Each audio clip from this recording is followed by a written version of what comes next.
Então tá, eu vou começar aqui com esse material que eu preparei pra gente se basear. Então, a ideia é começar um pouco falando de conceito, o que, que é uma tendência, como que ela se aplica, como que o mercado de tendências funciona. Então, a gente vai passar por várias coisas aqui. Para começar, eu só queria te falar por que, que a gente está aqui. Então, primeiro foi a Steph que meio que chamou isso. Então, a Steph, ela se apresentou, para quem não ouviu, ela é pesquisadora, ela trabalha na Consumoteca, ela é minha amiga, ela ama carros, aviões, jogos, ela virou agora produtora de conteúdo também no Instagram TV, vejam. E a gente também fez um Instagram TV nosso, então tá lá no meu Instagram TV, o último episódio somos eu e Esté. Então vejam lá. E a Esté, ela veio com umas dúvidas assim, as últimas semanas.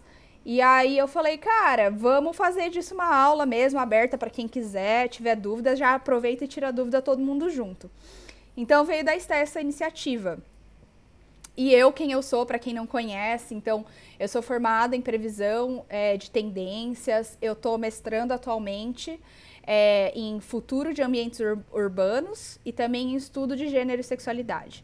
Eu já trabalhei com várias empresas, com a Protein, com a Box 1824, com o Future Laboratory, com a Aurora 3, com a Questonó, com a Flag, enfim, várias empresas do tipo.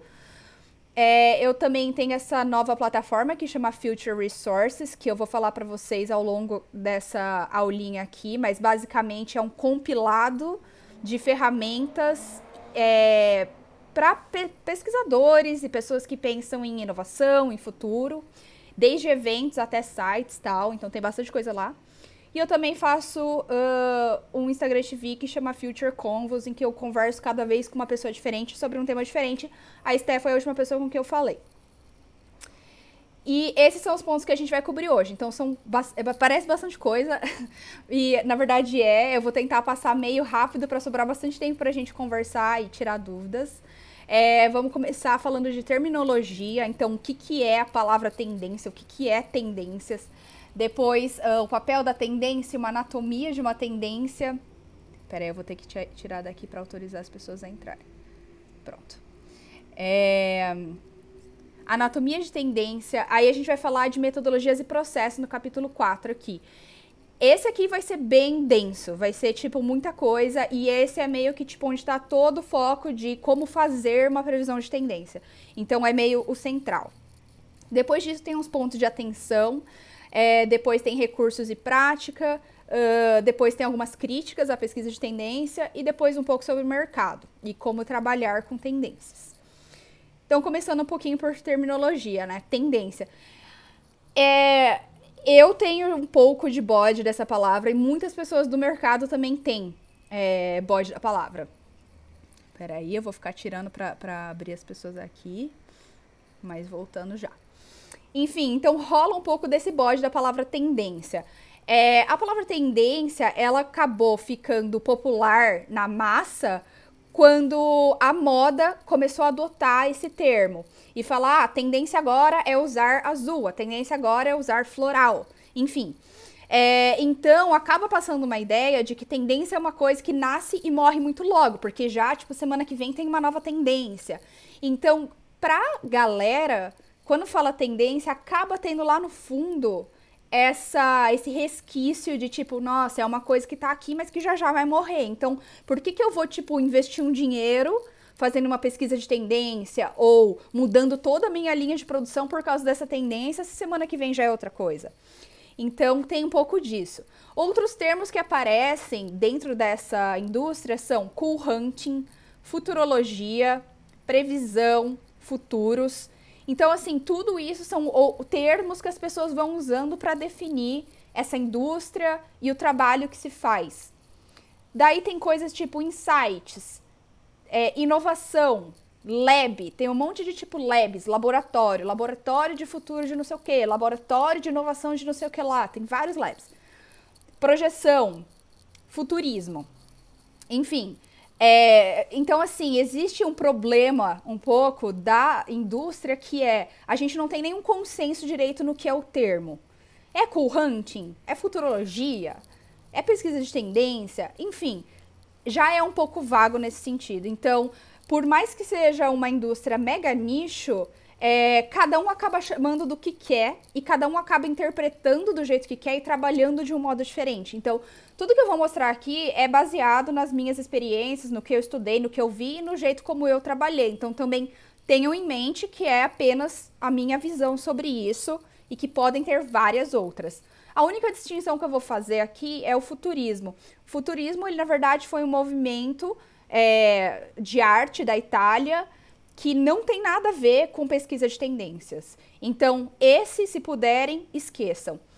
Se vocês verem alguma pessoa, tipo no LinkedIn, no Twitter, tem gente que fala assim, que eu sou futurist. Então, sou futurista. Geralmente são pessoas que trabalham com previsão de tendências, mas mais associado à tecnologia. Então, são pessoas que realmente só focam em assim, quais são as novas patentes que estão saindo de tecnologia. Tipo, só fala realmente da tecnologia por ela mesma e não tanto em implicação dessa tecnologia na sociedade. Então, por mais que exista o termo futurista, não é tanto exatamente o que a gente usa e faz na indústria de futurologia ou de tendências, enfim.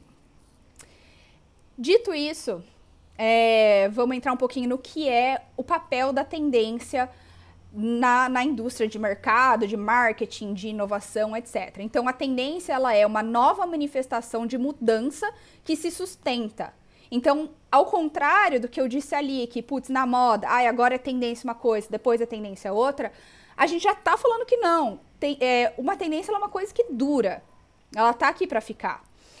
Então, ela se sustenta em uma indústria, em um setor público, na sociedade ou em como a gente se comporta. Ele é um ponto de partida que ajuda a gente a entender o que está rolando agora, no presente, mas também faz com que a gente consiga planejar o futuro.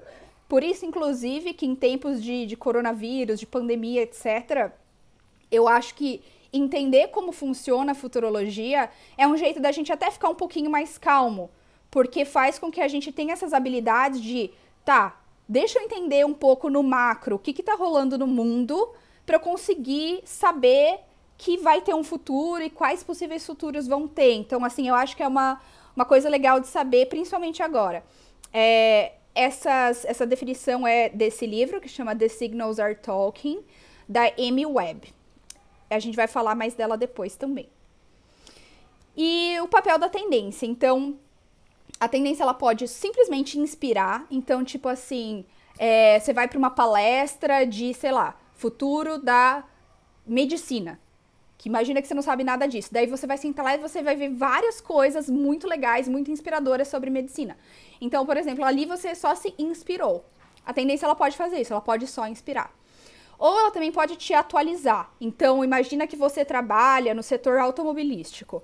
Você vai numa palestra de tendência, ou você contrata uma pesquisa de tendência, aquelas pessoas vão te atualizar sobre o seu setor. Elas vão trazer tudo o que está acontecendo de novo e como todas essas coisas novas são relevantes para você.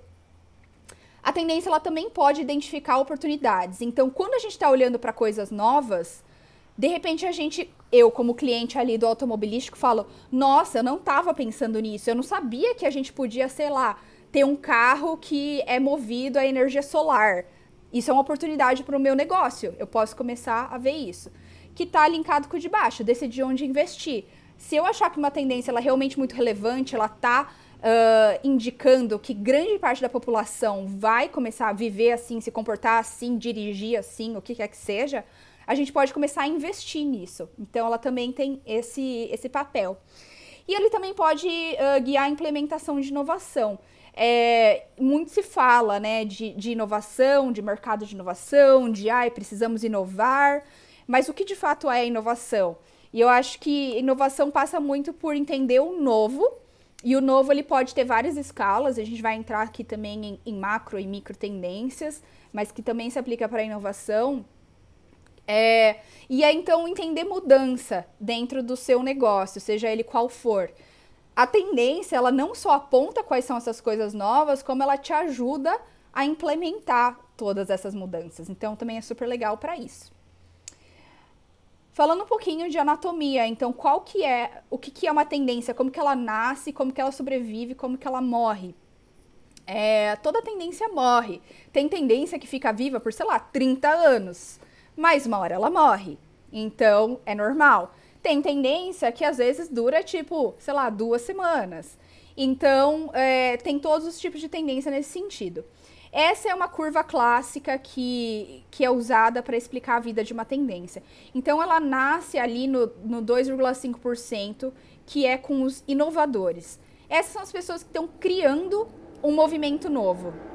Então, é uma pessoa que está falando, putz, ao invés de eu comer não sei qual jeito, eu vou começar a comer de não sei qual outro jeito. E isso é uma inovação. Mudou o jeito como eu como, mudou o jeito como todo mundo come. Esse inovador, ele acaba tendo essa inovação absorvida por essas pessoas que são 13,5%, que são early adopters, que são as pessoas que estão ligadas no que o inovador está fazendo, mas elas não estão criando. Elas só estão ligadas e elas falam, legal isso, quero comer assim também. E vão lá e começam a comer desse jeito. Depois disso, a tendência começa a entrar na massa, que é composta pela majority e late majority. Esses dois juntos são a grande massa. Vocês não estão vendo nenhum slide, gente? Ai, eu não acredito. Perdão, a louca. Ai, gente, perdão. Agora vocês estão vendo a minha tela? Ou não? Estão vendo? Eu vou repassar só os slides aqui para vocês verem, porque tá bonitinho. Aqui, ó, a foto da Esté. Enfim, então é isso. A gente começou com a Esté que puxou um pouco esse papo, né? Aqui é um resuminho sobre mim, o que eu faço, o que eu sou. E essa é a nossa agenda. Então, a gente tem 8 tópicos aqui para cobrir hoje. E falando de tendência, então é isso, né? O termo tendência e todos os estigmas que existem em torno dele. E a gente não consegue nem se definir direito, não tem uma definição específica disso, mas existem várias coisas que são associadas a isso e outras que nem deveriam ser, como, por exemplo, o futurismo. Aqui é a frase que eu falei para vocês de definição de uma tendência, então, passando rapidamente, uma tendência, ela é uma nova manifestação de mudança que se sustenta daí na indústria, na sociedade, enfim, e ela ajuda a gente a entender o presente, mas também planejar o futuro. Ela pode inspirar, atualizar, identificar oportunidades, decidir onde investir e guiar a implementação de inovação. E essa aqui era a parte que eu estava falando agora. Então, esse é o gráfico de vida de uma tendência. Ela nasce com os inovadores ali no 2,5%, e esses inovadores daí são observados pelos early adopters, que são as pessoas que são geralmente obcecadas por algum assunto. Espera aí, eu preciso adicionar alguém aqui. Pronto. Sim. Tem, é meu próximo slide. Sim, é meu próximo slide. Não, imagina. É isso, então aí a gente tem o majority e o late majority, que é essa parte gordinha aqui. Essas duas coisas compõem a grande massa da população, que são o quê? 68%. Então... Oi, como assim? Abrir o slide. Ué. Aqui tá dando que eu tô apresentando. Peraí, deixa eu pôr de novo, peraí.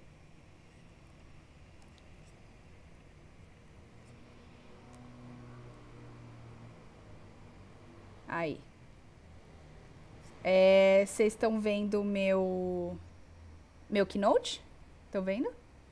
Ai, gente, desculpa, tá complexo.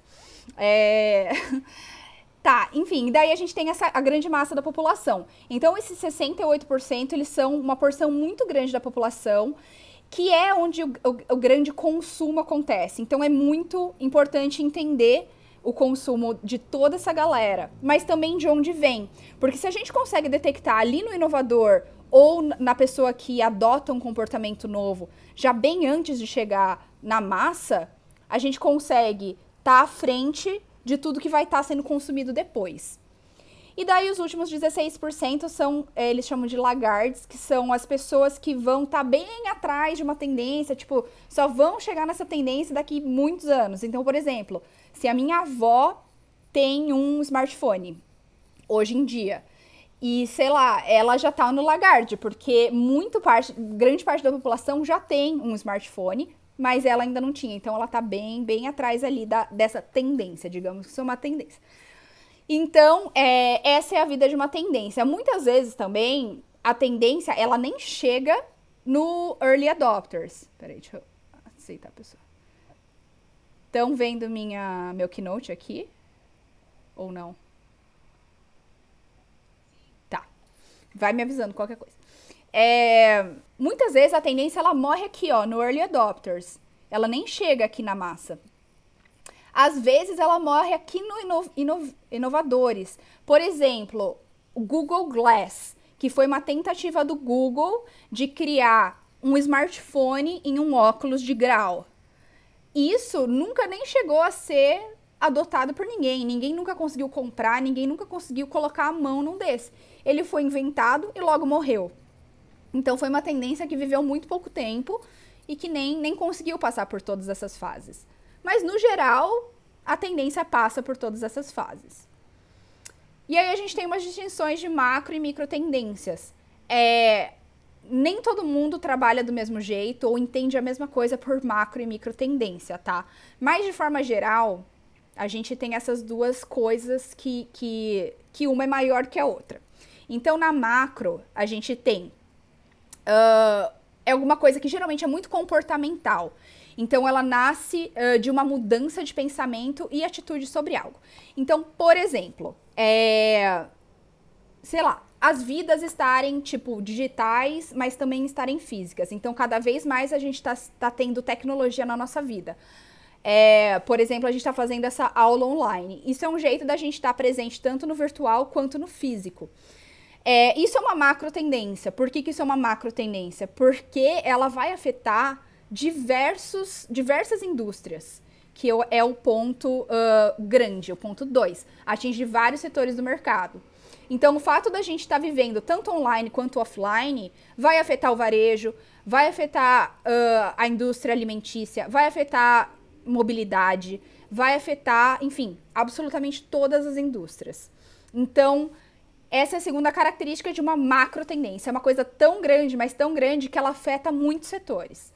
Um outro ponto é que ela é longa, geralmente. Ela leva um tempo para ela ser instalada na sua totalidade. Então, como eu falei, às vezes a gente tem tendências que estão rolando, sei lá, 30 anos. Sustentabilidade é um tema, por exemplo, não é exatamente uma tendência. Mas sustentabilidade é uma coisa que está sendo falada há muitas décadas e até hoje não é 100% implementada. Então, imagina a duração disso e o quanto ela tem que entrar em micro coisas para a gente conseguir atingir uma sustentabilidade por completo. Então é super longo. E ela geralmente é disruptiva. Apesar de eu odiar essa palavra, o que eu quero dizer é que uma macro tendência, ela traz uma mudança tão abrupta e tão diferente assim de como a gente vivia antes, que ela ganha mais força ainda. Então é isso. Se antes a gente não tinha digital e hoje a gente passa a ter, é algo que assim já não dá mais para voltar atrás. Ela realmente mudou e a mudança está aqui para ficar. Isso é uma macro tendência.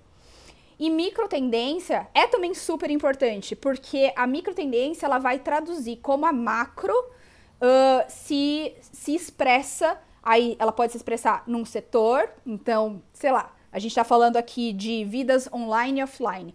Como que isso se expressa no varejo? Sei lá, as pessoas vão para a loja, mas elas vão com o próprio celular e elas, mesmo tendo lá com o vendedor, elas vão comprar no celular. Ou a pessoa vai para a loja, mas ao invés de comprar no celular, ela compra num iPad que tem lá na loja. Ou a pessoa nem vai mais para a loja, ela só compra de casa. Enfim, tudo isso são tipo micro tendências do varejo em relação a essa macro tendência que é uma vida online e offline. Um outro ponto é a microtendência, ela pode ser relativa a um local. Então, digamos que a gente está mapeando uma macrotendência que é a revolução da saúde, da saudabilidade. Então, nossa, as pessoas estão fazendo mais yoga, as pessoas estão comendo comidas orgânicas, não sei o quê. Legal. Como que isso se traduz no Brasil, com todos os contextos que a gente tem aqui. Então, ali a gente vai ter micro tendências, porque a gente vai estar colocando uma lente local de algo que está acontecendo no mundo inteiro. E a última coisa de micro ela pode ser desdobramentos e tangibilizações dessa macro no dia a dia das pessoas. Então, ela tem esse papel de aterrissar algo que parece que é super grande e intangível em coisas do dia a dia. Então, se a gente está falando de vidas on e offline, mas o que muda de verdade na vida da pessoa? Muda que ao invés da minha avó que mora no interior, ficar 100% sozinha na casa dela, ela pode me ligar por Skype uma vez por semana. Então, encurta distâncias, faz com que a gente se comunique mais, etc. Então, tudo isso são coisas que a microtendência traz. E aqui tá o que a Steph falou. Então, esse é um conceito de segmentação da Box 1824. A Box é uma das empresas mais conhecidas da América Latina que faz tendências. Ela até nasceu desse conceito aqui que a gente está vendo agora. Ela começou a entender que os consumidores, eles são divididos nessa segmentação. Então, a gente tem o alfa, que é uma pessoa que é o inovador. Ele tem o poder da criação, ele está criando um novo comportamento naquele setor. E aí tem o beta, que é meio early adopter ali, que eu falei antes, mas ele também pode ser massa, enfim, varia um pouco aqui. Mas o beta é basicamente a pessoa que tá ligada no que o alfa tá fazendo e consegue traduzir isso para massa. Então ele consegue pegar algo que às vezes é extremamente nicho, é pequeno, é tipo, nossa, a minha amiga é designer de joias e ela é super, sei lá, quietinha, ela não consegue conversar muito com as pessoas, ela fica muito na dela, pirando na própria arte e ela não se comunica. O beta vai lá e consegue pegar tudo isso e traduzir para, tipo, sei lá, pra tia dele que mora, sei lá, em qualquer outro lugar. Então, o beta, ele tem muito esse papel de disseminar o que o alfa tá fazendo pra massa. E ele tá sempre ligado nesses comportamentos novos. E a massa, ela tem aquilo que a gente tinha olhado que era o 68% no outro gráfico. Aqui ela é 75%. A massa, ela tem esse grande poder de consumo. Então, é aqui que a tendência se torna, de fato, relevante por um ponto de vista de empresa, né? Que empresa, enfim, é movida por grana, então tem isso. Tá, e aí agora a gente vai entrar em como fazer tendências mesmo. Esse é o capítulo mais longo, já pega um copo de água aí. A gente sempre começa um projeto de tendência com uma pergunta ou um desafio do nosso cliente. Então, enfim, sempre vem alguma marca, alguma empresa que fala, putz, o meu produto não tá mais vendendo, não sei o que tá acontecendo, acho que a gente tava falando com uma galera, a nossa audiência envelheceu, eu já não sei mais me comunicar com a audiência nova. Ou, putz, tá rolando muita coisa na mídia, porque agora tem o online, antes não tinha online, antes eu só ia lá e fazia uma propaganda no jornal e dava tudo certo. Agora tem realidade aumentada, tem Pokémon Go, tem não sei o que. Tipo, eu já não sei mais o que fazer. Então o cliente, ele geralmente vem com algum desafio e aí a gente bola todo um processo de investigação para conseguir responder esse desafio e dar uma solução. Então, em sumo, esse é o processo. É por isso que a gente passa. E aí uma definição aqui um pouco do dia a dia do pesquisador de tendência. Então, o pesquisador de tendência, ele pode ser entendido como um detetive de lifestyle, que vai procurar padrões e mudanças nas atitudes, nos pensamentos, nos estilos de vida, enfim, qualquer coisa do tipo das pessoas que vão contra o pensamento dominante do momento. Então é isso. Se eu começo agora a comer só comida que caiu da árvore, eu não começo a arrancar nada da árvore. Enfim, é um exemplo bobo, não é nem algo novo, mas aqui só pra gente entender. Isso vai contra o pensamento do momento, porque o pensamento dominante do momento é comer coisa industrializada, é comer coisa rápida, ou é comer coisa mais local, que tipo já tá ali, que você não precisa ir até uma árvore, pegar, que caiu. Então é algo que tá indo contra esse pensamento dominante do momento. E para entender isso um pouco melhor, tem aqui esse exemplo dessa empresa que chama Red Scout. ela trabalha com essas coisas que chamam código residual, código dominante e código emergente. Então, aqui é um relatório deles que fala de futuro do trabalho e como o trabalho está sendo impactado pelo coronavírus. Ela fala, pré-coronavírus a gente tem um jeito residual de trabalhar. As pessoas têm que ir para o escritório, as pessoas são obrigadas a bater cartão, as pessoas têm acesso a algumas coisas, mas não tem muitos benefícios, tal. Aí o código dominante é o momento que a gente estava vivendo, ou está vivendo agora, durante coronavírus. Putz, as pessoas estão passando por um momento de transição, algumas estão ficando de casa, algumas não. Enfim, a gente está numa mescla, tentando se adaptar e ver como que a gente consegue viver nesse momento. E o código emergente, então o que vai acontecer depois do coronavírus? Será que as pessoas vão voltar a trabalhar de um escritório? Será que as pessoas vão voltar a ter que pegar 3 horas de ônibus por dia para ir para um lugar e trabalhar de lá? Ou será que vai todo mundo trabalhar de casa para sempre e nunca mais vai ter escritório na vida? Então, através de uma série de análises e metodologias, a gente vai conseguindo detectar esses 3 códigos. E agora eu vou passar um por um aqui. O objetivo geral de um projeto, geralmente que vem um projeto de tendências, é a gente conseguir identificar esses movimentos emergentes para a gente conseguir desenhar um futuro, e daí a gente vai desenhar vários futuros e vários impactos para cada um desses futuros. E daí a gente consegue criar umas estratégias para chegar no futuro desejado. Então, todo o objetivo aqui é a gente conseguir entender o presente para ver o que vai acontecer no futuro, escolher qual futuro a gente quer e tentar chegar lá através de estratégias. Nem sempre acontece que a gente consegue, mas enfim, vamos tentando.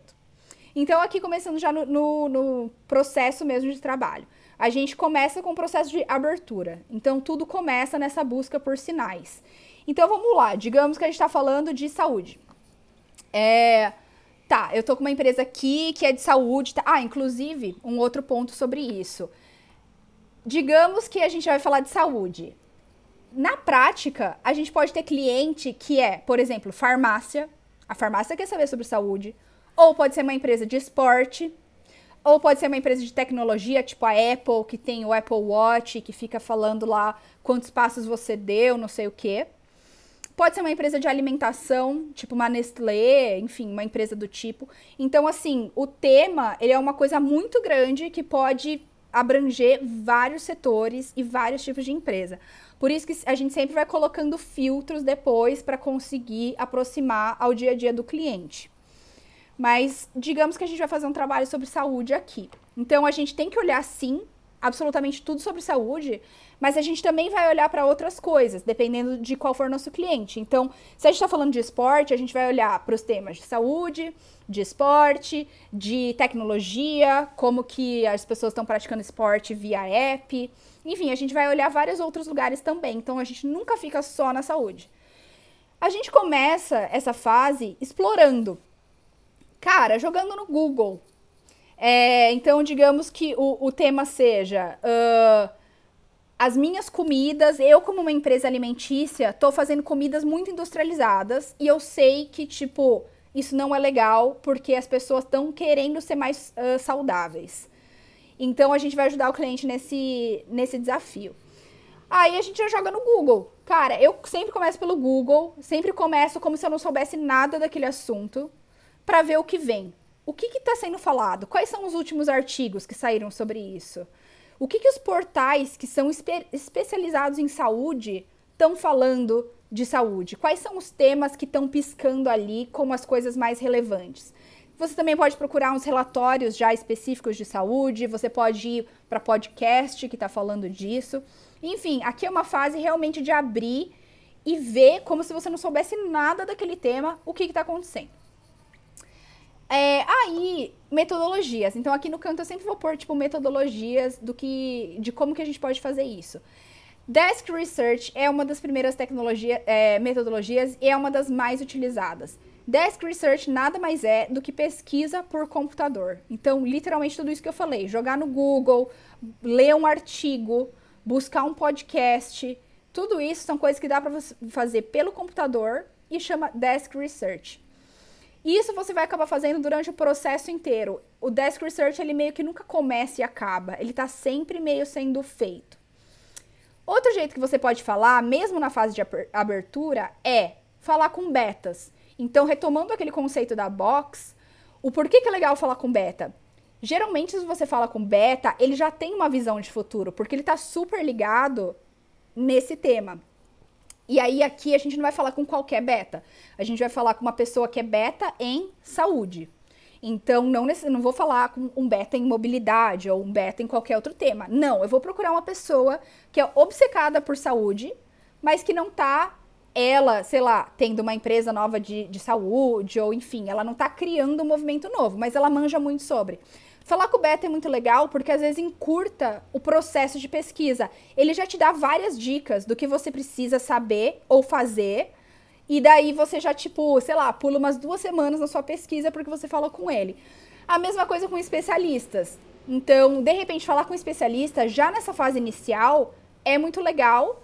Por isso, você já tem um encurtamento de processo. Porque você fala com uma pessoa que tá tão imersa naquele assunto que ela já vai falar assim, cara, nem olha ali. Ali já era, não tem nada a ver. Vai ali, ó, direto, vai lá. Então, isso também pode ser um jeito legal. Não é comum de fazer isso no processo de abertura, mas algumas empresas fazem. Outra coisa que é válida fazer no processo de abertura é neutralizar o conhecimento interno. Então, o que é isso? Digamos que a minha equipe é eu, a Esté e a Maria Clara. E aí a gente tá fazendo aqui, ai meu Deus, entrou esse desafio do cliente, ai, o que será? Ai meu Deus, eu não manjo nada de saúde e tal. Calma, vamos sentar e todo mundo escreve tudo que a gente sabe sobre saúde. Tudo. Aqui é um processo de abertura, então não é nem pra gente deixar nada de fora, nem que pareça absurdo ou nada a ver. Daí a gente começa a falar, bom, eu acho que saúde a gente tem que olhar pra esporte, porque esporte, não sei o que lá. Beleza, tá, vamos deixar lá, esporte. Ah, eu acho que a gente tem que falar de meditação, porque meditação faz parte de saúde mental e isso é uma coisa muito necessária. Beleza, então, enfim, então, neutralização de conhecimento interno é isso, é você conseguir elencar tudo que você já conhece sobre o tema, sem fazer uma pesquisa, ali, o Desk Research, por exemplo. É tipo, o que eu já sei? Da onde que eu posso começar? Às vezes, nessa neutralização de conhecimento interno, se você está dentro de uma empresa, tipo uma consumoteca, como a Estetá, a consumoteca já existe há anos, então ela já fez muitas pesquisas. Às vezes a consumoteca já vai ter tido alguma pesquisa anterior sobre saúde. Então, às vezes você consegue também olhar tudo isso que já tem na sua empresa e falar, tá bom, a gente já sabe que já existiram esses caminhos aqui, legal. Talvez eu não siga eles, mas é legal saber que já tem. Ou outra coisa de neutralização de conhecimento é o cliente. Às vezes, quando o cliente passa pra gente um desafio, ele já passa vários materiais que ele tem sobre isso. Porque, obviamente, ele é da indústria de saúde, então ele já tá imerso nisso todos os dias. Então, às vezes, é super bom também, porque daí a gente já não tá começando do zero. A gente sabe o que o cliente sabe, a gente sabe o que a nossa empresa sabe, e a gente aqui, como equipe, também já levantou vários assuntos que, tipo, já estão super relevantes para o nosso desafio. E um outro ponto que acontece durante a abertura, geralmente, é a análise PEST. A análise PEST, ela é uma abreviação para política, economia, social e tecnológica. Enfim, são essas 4 tipos de análises. Que nada mais é do que a gente entender esses contextos. Então, se a gente está falando com uma empresa de saúde que quer abrir uma loja em São Paulo e outra no Rio de Janeiro, a gente tem que entender esses contextos PEST nessas 2 cidades, mas também no Brasil e também no mundo.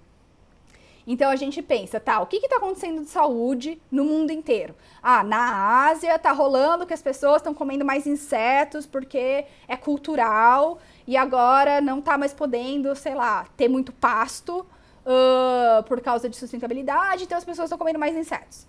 Tá, na Europa tá acontecendo que não sei o que lá. Na África tá acontecendo não sei o que. Enfim, então a gente vai analisando no nível global até chegar no nível nacional. O que está acontecendo na política do Brasil? O que está acontecendo de cultural no Brasil? Está acontecendo alguma coisa religiosa que pode afetar a nossa... Peraí, deixa eu adicionar aqui.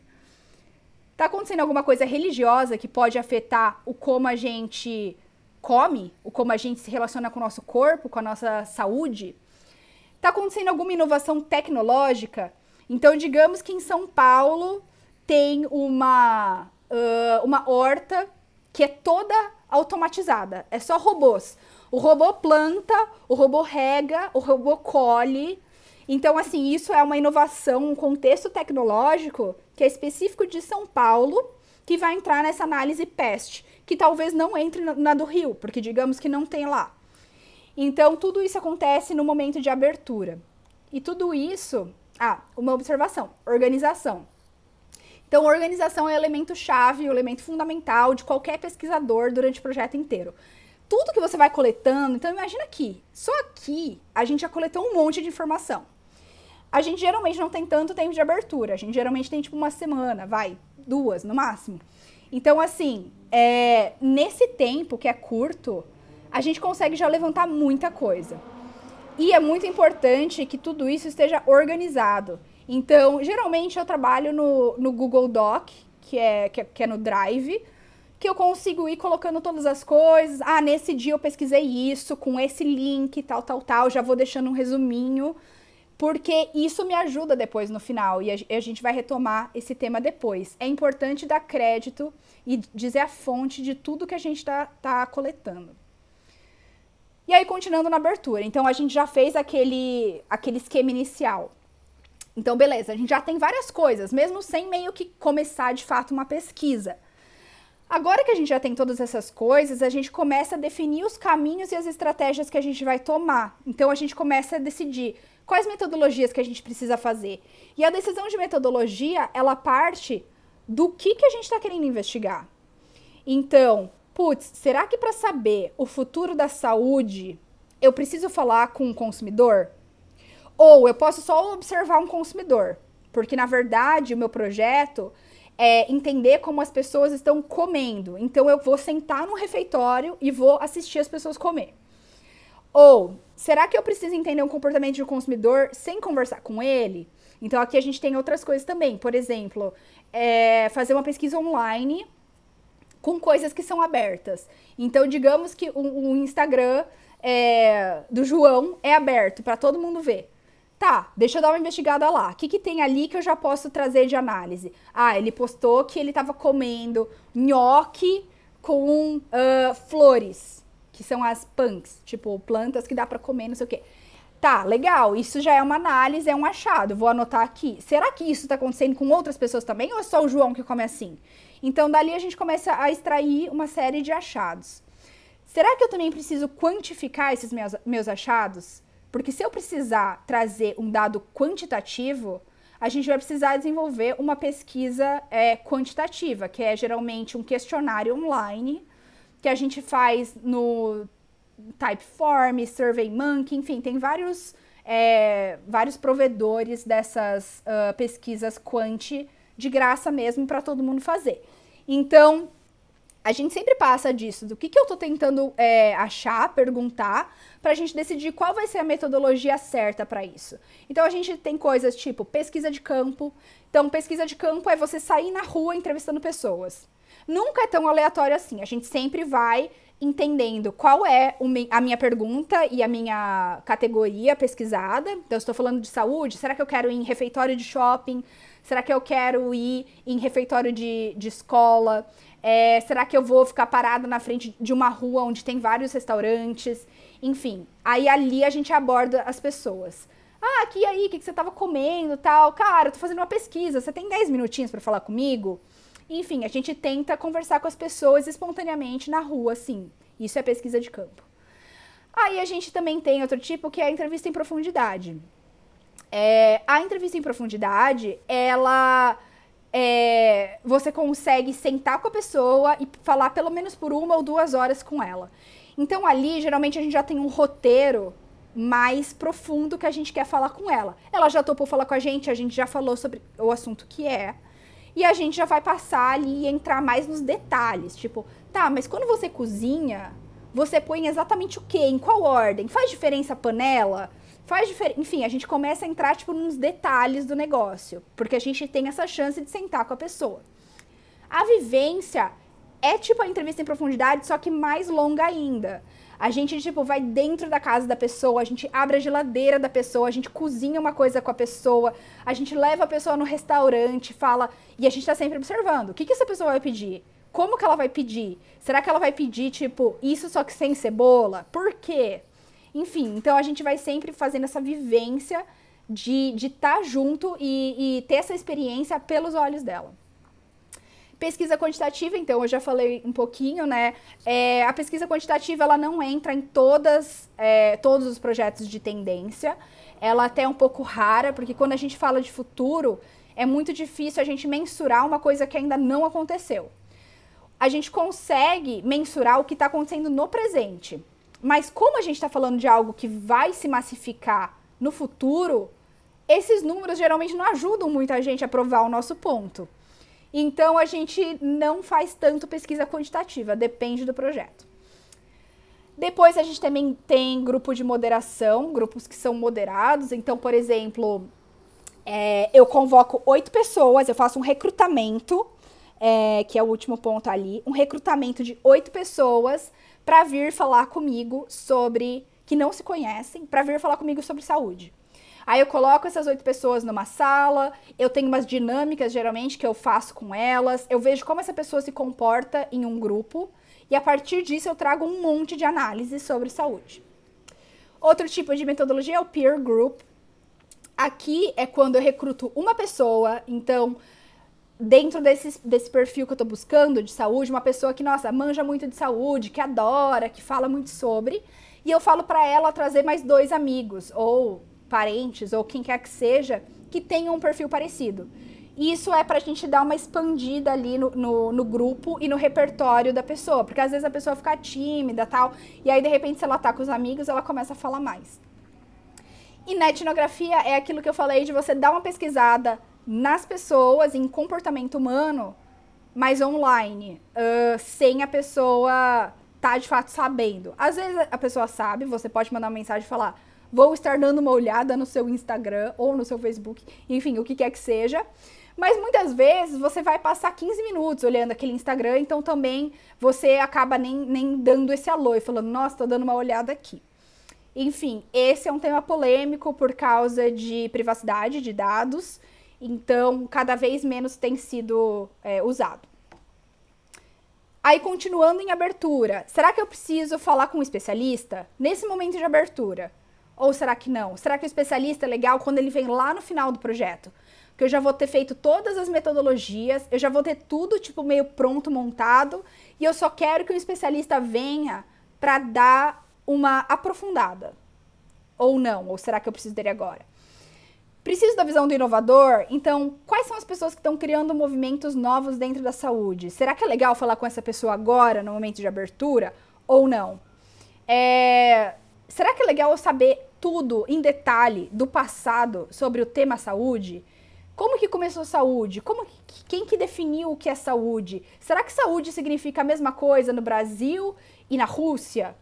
Será que eu preciso ter todo esse conhecimento agora na abertura ou não? Então, para isso, a gente tem outras metodologias também. Então, entrevista em profundidade com um especialista, pode ser com o inovador também.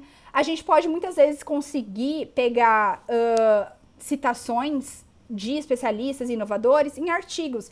Então, às vezes, você não precisa nem entrevistar. Você está lendo um artigo lá que chama, não sei, O Futuro da Saúde, e daí essa pessoa já entrevistou, o repórter entrevistou 8 pessoas. E ali tem umas coisas muito legais. Então, você consegue também utilizar pesquisas que já foram feitas por outras pessoas. E pesquisa sócio-histórica. Essa é uma metodologia de você olhar com detalhe para todo o passado desse tema. Então, é uma pesquisa realmente densa que vai te trazer os mínimos detalhes daquele tema sobre o passado até hoje o presente. E aí você começa, de fato, a sua imersão. Então, depois que você definiu quais metodologias você vai fazer, quais perguntas você vai responder, você começa a executar todas essas metodologias. Então, você recruta, você conversa, você modera grupo, você faz tudo que você tem que fazer e vai anotando tudo e deixando tudo organizadinho para depois. Porque aí vem a fase da análise. A análise, você precisa ter um cruzamento de tudo isso que você achou. Então imagina que você ficou fazendo pesquisa por computador por 2 semanas, o seu colega ficou fazendo entrevista com um especialista e inovador por 1 semana e meia e uma outra pessoa estava fazendo uma sócio histórica. Tá, o que cada uma dessas pessoas achou? Quais são os pontos mais importantes de qualquer uma dessas, independente tanto do nosso desafio, que é o futuro da saúde? Quais são as coisas mais legais que surgiram?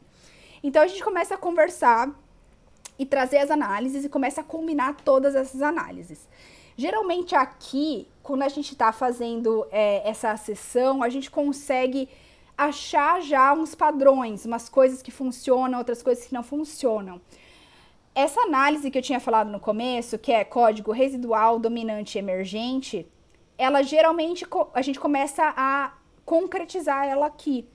Porque aqui a gente começa a ver, entendi, a sócio-histórica me disse que no passado saúde significava, sei lá, corpo sarado. No dominante, eu conversei com um especialista, que é uma psicóloga, e a psicóloga me disse que hoje em dia saúde significa, sei lá, você ser bronzeado. E daí eu falei com um alfa ou um inovador e ele me disse que ele está desenvolvendo um aplicativo que transforma o seu rosto em não sei o quê. Então quer dizer que o código emergente de saúde vai ser X. Então aqui a gente começa a cruzar tudo isso em grupo e começa a definir coisas tipo esse, que é o código residual dominante emergente. E aí a gente consegue ir para a próxima fase, que é a hipotetização. Aqui a gente começa a formular a hipótese e desenhar possíveis futuros. Aí não tem um jeito único de fazer. Eu vou mostrar alguns jeitos que as pessoas fazem, tá? Então esse é um gráfico do Copenhagen Institute for Future Studies. Eles têm esse esquema de que durante um tempo você tem na esfera maior os cenários. Deixa eu ver aqui. Possíveis cenários, ó. Essa esfera grande aqui são os possíveis cenários. Então, tudo que pode acontecer. Então, basicamente, lá na fase de abertura, a gente começa a escrever tudo que a gente sabe, que a gente não sabe, tudo que a gente já tem do passado, da nossa empresa. Enfim, então aqui todas as possibilidades valem. E beleza, a gente tá ali naquela fase de abertura. Aí a gente tem isso aqui, que eles chamam de wild cards, que são coisas que são possíveis, mas são, tipo, improváveis. Então sempre vai ter ali, digamos, saúde.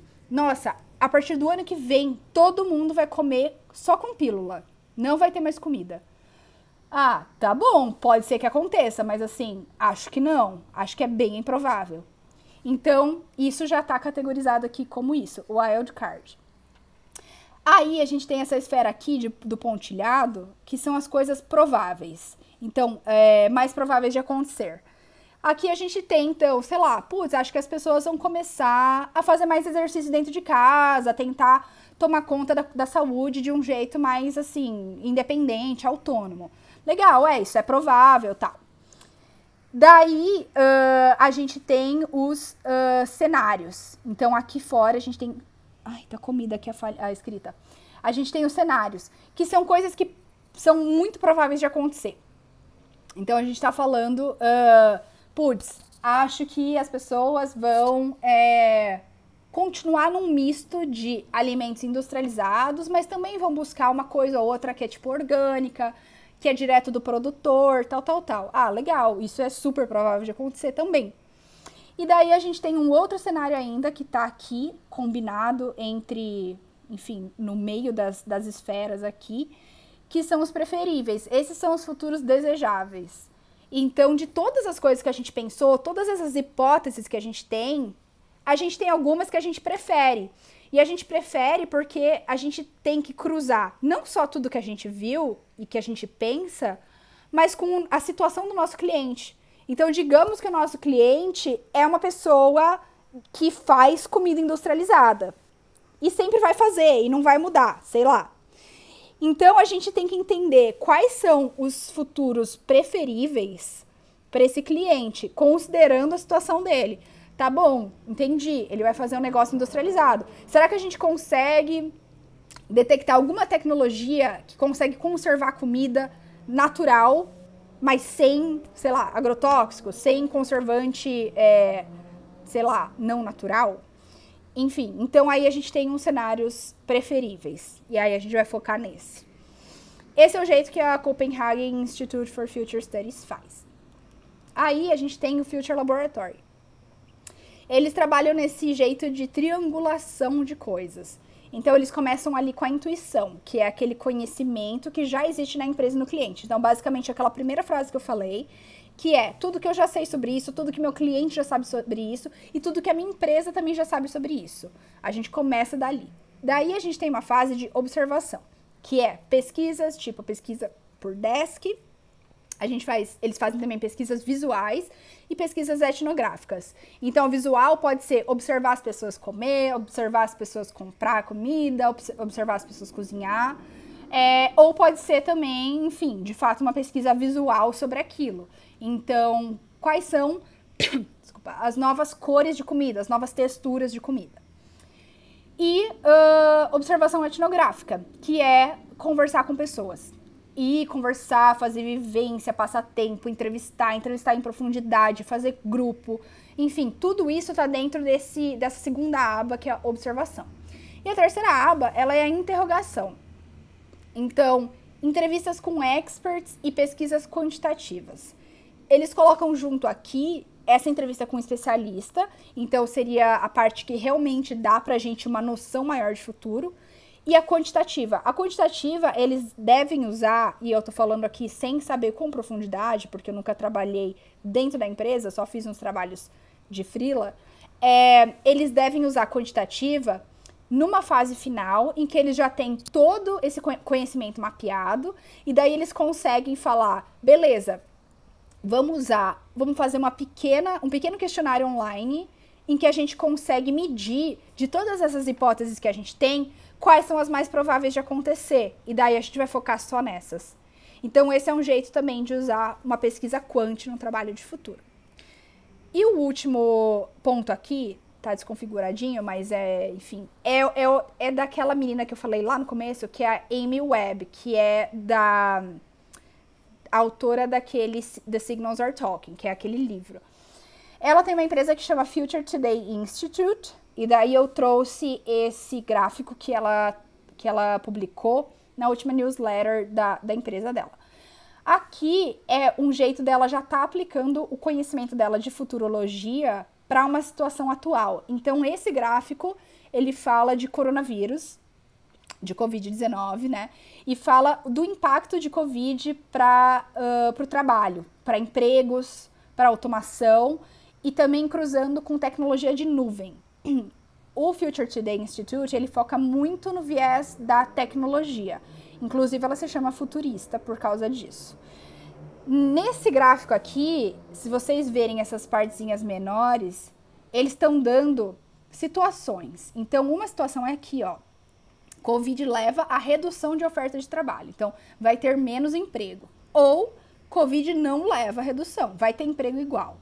Então, a gente tem o nosso primeiro eixo aqui. O segundo eixo é robótica de nuvem é só testada em 2020. Ou robótica de nuvem é usada em escala em 2020. Então, a gente tem dois extremos que a gente consegue daí cruzar. Então, digamos que a robótica em nuvem ela é usada em escala em 2020 e que a gente tem menos emprego. O que isso acontece? Um risco existencial. Putz, por causa da nuvem, vai ter menos trabalho, vai ter menos emprego, a gente vai ter uma crise econômica, enfim. Então, ela vai cruzando uma coisa com a outra e chegando em uma análise de futuro. Então, aqui no final das contas, a gente tem 4 análises de futuro possível. Provavelmente tem muito mais também, mas aqui, nesse momento, a gente tem 4.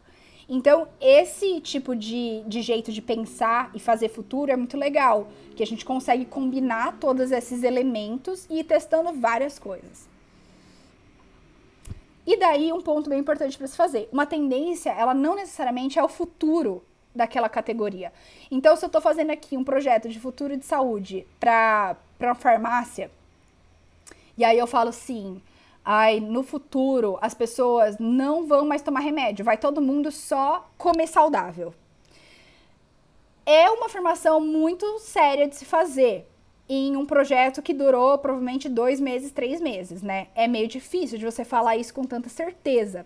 Então, a gente tem que entender que uma tendência, ela não necessariamente é o futuro para sempre. Nossa, escolhi uma tendência aqui, cara, agora você só pode fazer isso. Não. Ela é uma das várias possibilidades, assim como a gente acabou de ver aqui no gráfico da Amy Webb. Tem várias coisas que podem acontecer, a gente não tem controle absoluto sobre o futuro.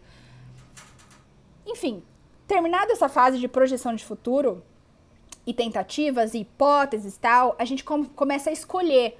Tá, legal, desses 4 futuros aqui que me apareceram no gráfico da Amy Webb, quais que eu quero focar? Ah, eu quero focar para o meu cliente, eu quero focar nesse aqui, ó, que é oportunidade de curto prazo. Meu cliente não quer saber de longo prazo, ele quer saber agora, os próximos 6 meses. Tá, beleza, então a gente vai focar nesse. Então, essa é a fase que a gente começa a tomar escolhas e aí a gente fala, tá bom, se eu quero chegar nesse resultado aqui, o que o meu cliente precisa fazer? E a gente começa a escrever e pensar, putz, eles me falaram que eles não têm muita grana, então de repente a gente pode investir o dinheiro que ele tem nisso aqui, desenvolver isso aqui, ou ele pode fazer uma parceria com o Google, porque daí na parceria, a parceria é meio de graça, o Google entra com o conhecimento e eles entram com, sei lá, cadeia de produção, X. Então aqui a gente começa a desenvolver várias estratégias para o cliente chegar nesse futuro que ele está desejando, que a gente está desejando para ele. E a gente começa a montar isso numa narrativa, a gente começa a montar uma apresentação, um relatório, enfim. E a gente apresenta. Então, é muito comum que o trabalho do pesquisador de tendência acabe aqui. A gente apresenta, vai lá, fala com todo mundo, beijos, tchau. É muito comum que acabe aqui. Porém, existem vários outros projetos e várias outras empresas que dão um passo além e vão implementando tudo isso que ele sugeriu. Por exemplo, dá para fazer workshop, dá para fazer sprint, dá para fazer agile, dá para fazer ideação. Tem várias outras metodologias que podem entrar depois dessa apresentação que vão ajudar o cliente, e geralmente aí é junto com o cliente, você faz um workshop com o cliente, para você aterrissar todas as recomendações para a prática dele.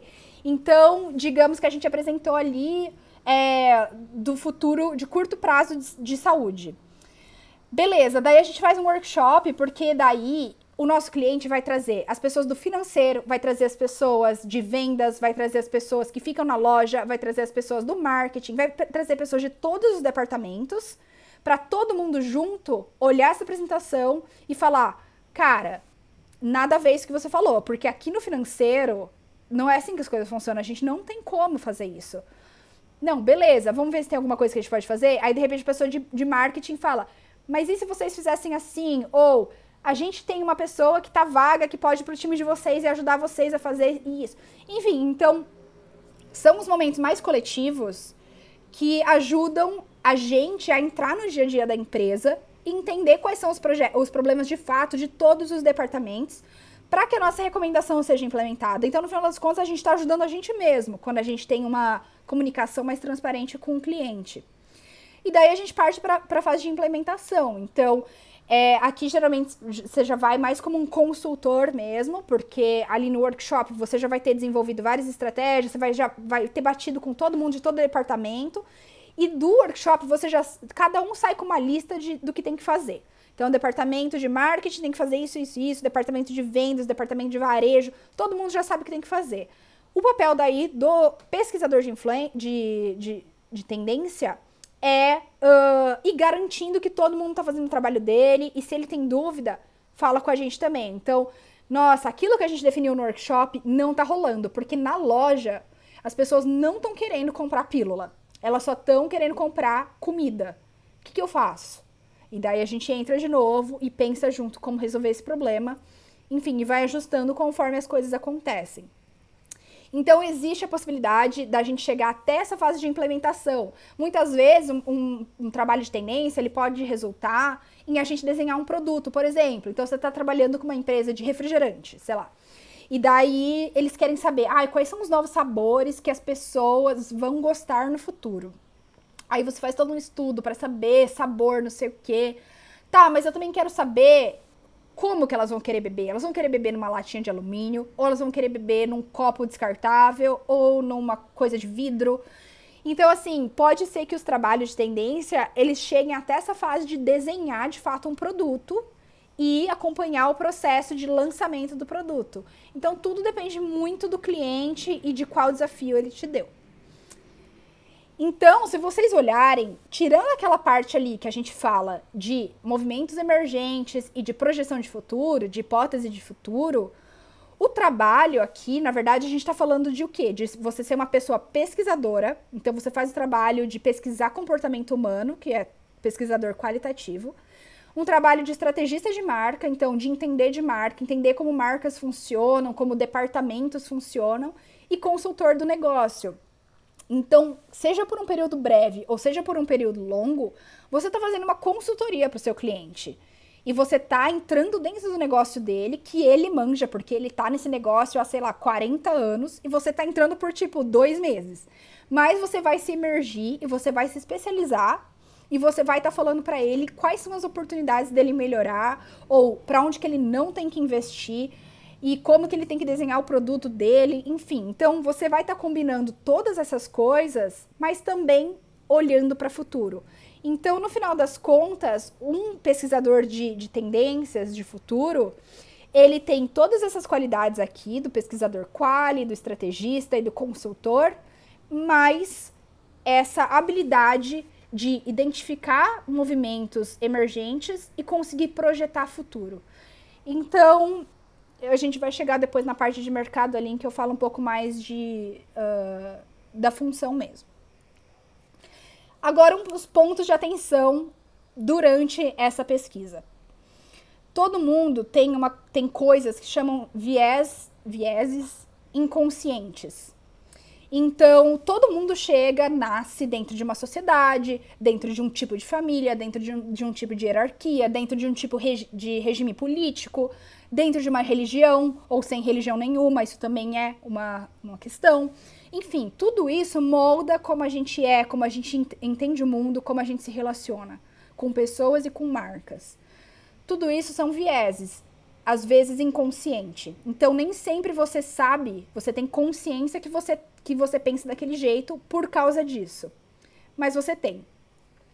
Um ponto muito importante quando você está fazendo pesquisa, ou também na vida, é você tentar, ao máximo, identificar quais são essas coisas que você já tem opinião e entender que quando você vai para uma pesquisa, você tem que estar o mais aberto possível para entender tudo daquele tema e daquelas pessoas que estão naquele tema.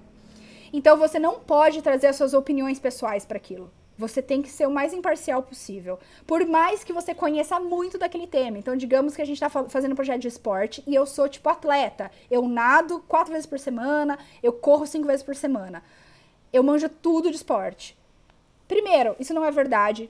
Eu não pratico todos os esportes do mundo, então eu não tenho como ser a maior expert de esporte. Então, isso já nem é verdade. Segundo, eu tenho meus próprios vícios. Então, digamos que eu nado, mas eu nado sem a toquinha. Tá, eu vou conversar então só com gente que nada com toquinha? Porque eu nado com toquinha? Não, eu tenho que conversar com gente que nada sem também. Então, o viés, muitas vezes, ele atrapalha a gente porque ele reforça com que a gente só fale com pessoas que são iguais a gente. E o pesquisador, ele tem que ser uma pessoa neutra, que consegue falar com todo mundo e ouvir muitas vezes coisas horríveis que a gente discorda e, enfim, absorver aquilo e transformar aquilo numa análise. Então, isso é muito importante. A pesquisa, ela não é sobre você. Por mais que você ame aquele tema, não é sobre você. Por mais que você odeie aquele tema, não é sobre você. E um outro ponto é o didatismo. Então, quando você vai montar uma apresentação, um relatório, você tem que explicar como se a pessoa não soubesse nada daquilo. Claro, você nunca tem que subestimar a sua audiência. Todo mundo tem uma inteligência. Se você está sendo contratado por uma empresa de saúde que está operando há 150 anos, é óbvio que ela sabe coisa de saúde. Mas, às vezes, quando você está imerso naquilo e você conversou com o consumidor, você conversou com o especialista, você conversou com o inovador, enfim, você fez toda uma pesquisa ali, você traz achados muito diferentes do que aquela pessoa no dia a dia está tendo. Então, você tem que explicar com didatismo, sim. Um outro ponto é o formato.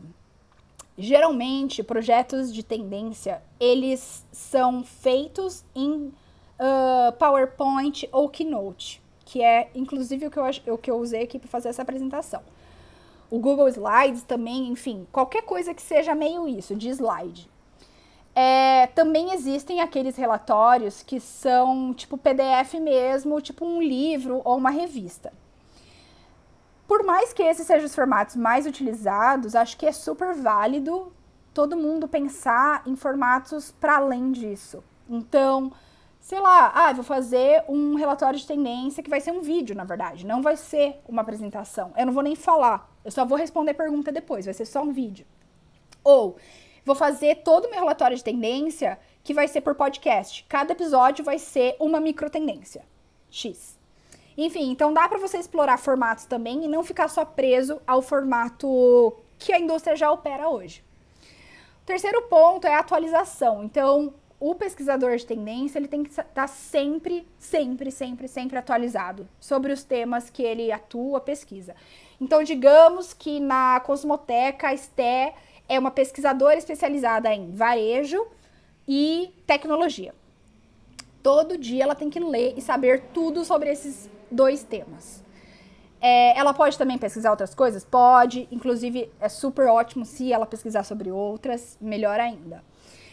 Mas, para além de você saber os temas ali no qual você trabalha, existem outras fontes de atualização que te enriquecem como pessoa, mas também como pesquisador. São coisas que abastecem o seu repertório. Por exemplo, documentário, festival, filme, rua, festa, palestra, webinar, revista.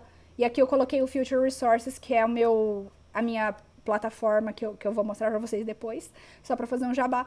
Mas, assim, são várias coisas que você vai vendo e que você vai vivendo. Então, de repente, você tá numa festa e tá falando ali com um amigo e tal. Aí chega um amigo do amigo e ele fala: ah, legal, o que você tá fazendo? Ah, tô bebendo aqui Campari com tônica.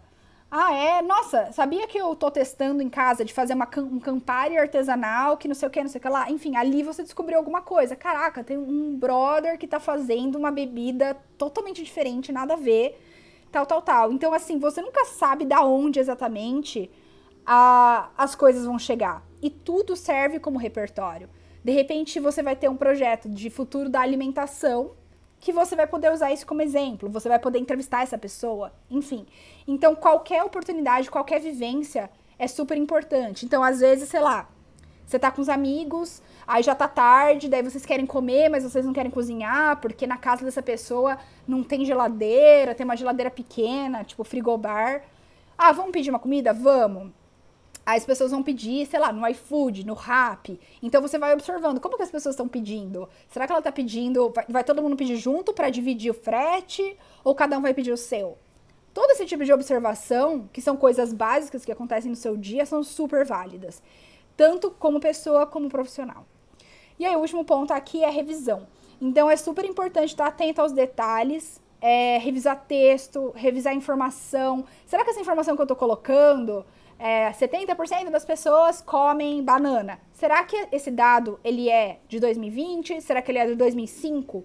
Será que é um dado de 2005, ele faz sentido eu trazer aqui para o meu cliente? Ou vai, na verdade, pegar mal? Porque hoje em dia, sei lá, só 40% das pessoas comem banana. Então, assim, tá super atento a informações, a créditos e a gramática para o trabalho ficar mais lindinho mesmo. Então, nem é por uma questão assim de, nossa, tenho que estar super correto sobre tudo que eu estou falando. Mas, tipo, é legal quando as coisas, elas acontecem de um modo mais fluido. Então, se eu estivesse lendo aqui e tivesse escrito formato, se tivesse escrito fomarto, talvez eu estivesse lendo e já ficasse meio, tipo, ai, putz, nossa, errei aqui, gente. Tipo, já me dá uma desbalanceada na minha segurança apresentando. Então, assim... são coisas que ajudam a gente a ter uma experiência de apresentação mais legal. Um outro ponto de atenção é o que o profissional de tendências pode fazer. Ele pode atuar de 2 jeitos. Ele pode ser uma pessoa extremamente especialista, então ela vai ter um foco, uma profundidade absurda em um tema só. Aqui eu trouxe exemplo desses 2 caras que são Bompas em Par. Eles são um duo inglês. que eles são designers de experiência que trabalham só com comida. Então, eles só fazem coisa de comida. Só comida. Alimentos e bebidas, né? Líquidos e tal. É só isso. Eles falam do futuro da alimentação há anos, há tipo 10 anos. E eles não vão falar de varejo. Eles não vão falar de mobilidade. Eles não vão falar de entretenimento. Eles só fazem comida. Isso é muito legal, porque eles conseguem ter uma profundidade de, tipo, décadas sobre aquilo. Então, ele consegue te contar de como isso evoluiu, de como isso tá indo, de como isso tá funcionando agora. Enfim, ele tem uma profundidade muito grande. E daí a gente tem pessoas que são generalistas, que é o caso da Amy, que eu trouxe aqui já 2 vezes. Ela tem o Future Today Institute e ela tem aquele livro que é o The Signals Are Talking. A Amy, ela é uma pessoa que ela vai fazer o trabalho tanto de futuro da mídia, quanto de futuro da mobilidade, quanto de futuro do varejo, quanto de futuro de, enfim, qualquer outra coisa. Ela consegue falar sobre qualquer um desses temas com a perspectiva de futuro. Ela traz uma lente própria dela, que é a tecnologia. Então, até porque ela se chama futurista, ela tem muito essa conexão de como a tecnologia está impactando qualquer segmento que ela vai falar. Então, assim, é muito legal também, porque ela é uma pessoa que é, obviamente, muito estudada em todos os temas, e ela consegue falar sobre todos com tranquilidade. Mas, por outro lado, o especialista também é super legal. Então, só para vocês saberem, dá para atuar de 2 maneiras dentro de tendências. Aí, entrando um pouco agora, já no final, de recursos e prática. Então, digamos, eu não tenho um projeto com uma empresa de tendências, eu não tenho um emprego em uma empresa de tendências. Como que eu posso trabalhar com empresa mesmo assim? Com tendência mesmo assim? Cara, eu já vi várias coisas. Eu vi, inclusive, hoje uma menina que ela fingiu pra ela mesma que a Nike deu um desafio pra ela, que era criar um vídeo sobre Covid-19. E não é verdade. Ela mesma que inventou isso. E aí ela foi lá e fingiu que era mesmo um projeto de cliente e criou um vídeo e tá lá, just do it, não sei o que, tudo na linguagem da Nike, baseado na pesquisa dela. Então, esse é um jeito que eu acho legal também de você começar, caso você não seja tanto da área. Inventa um desafio e trabalha nele, independente de ter um cliente te pagando ou não. Faz isso, testa. Ponto 2. Use informações que já estão disponíveis na internet. Então, como eu acho que até falei um pouco antes, era entrevista com especialista, entrevista com inovador. Cara, digamos que você não tem dinheiro para pagar um especialista. Geralmente, um especialista, ele cobra para te dar uma entrevista, porque ele enfim, ele vive disso, né? Ele é um especialista. Então, digamos que você não tem dinheiro. Cara, lê artigo. Nesses artigos já tem várias pessoas que entrevistaram essas pessoas que estão ali, já tá na internet para todo mundo pegar, copiar e dar o crédito depois. Dando crédito, não tem problema nenhum usar as coisas da internet. Ferramentas, mesma coisa. Eu falei ali do Google Slides, é uma ferramenta que tá de graça para todo mundo usar e montar apresentação.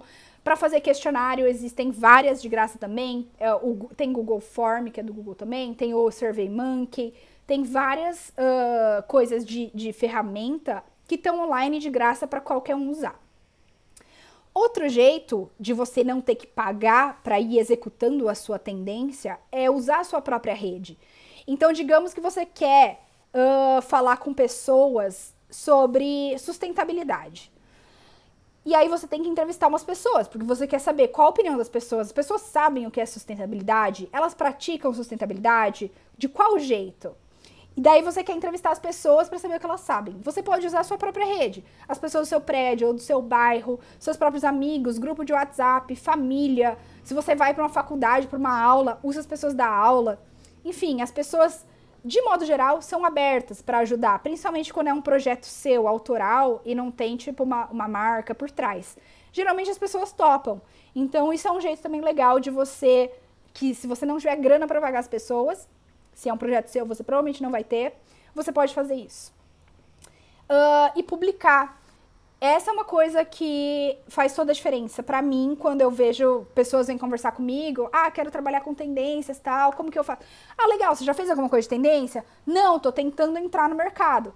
Beleza, mas e se você fizer você mesmo um projeto seu, autoral, investigar o futuro da música E daí você publica você mesmo.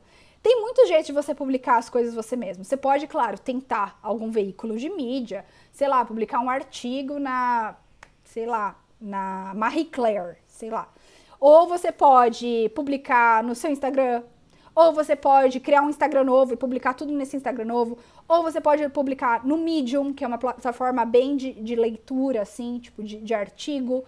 Enfim, você pode fazer e publicar o seu próprio negócio, porque a gente está vivendo na era em que todo mundo publica tudo e não importa onde está publicado. Só de fato você ter alguma coisa lá e chegar para mim com isso, eu já vou achar super legal. Porque eu vou falar, caraca, olha, essa pessoa, ela fez, ela entrevistou, ela publicou, tá aqui, eu consigo ver, tem um link que eu consigo ver. Isso é muito, muito, muito legal. E claro, se for uma pesquisa que você acha que tá super foda, você pode tentar vender também essa pesquisa para cliente. Você chega e faz, que nem essa menina, que ela fez um anúncio fake pra Nike, na cabeça, tipo, da cabeça dela.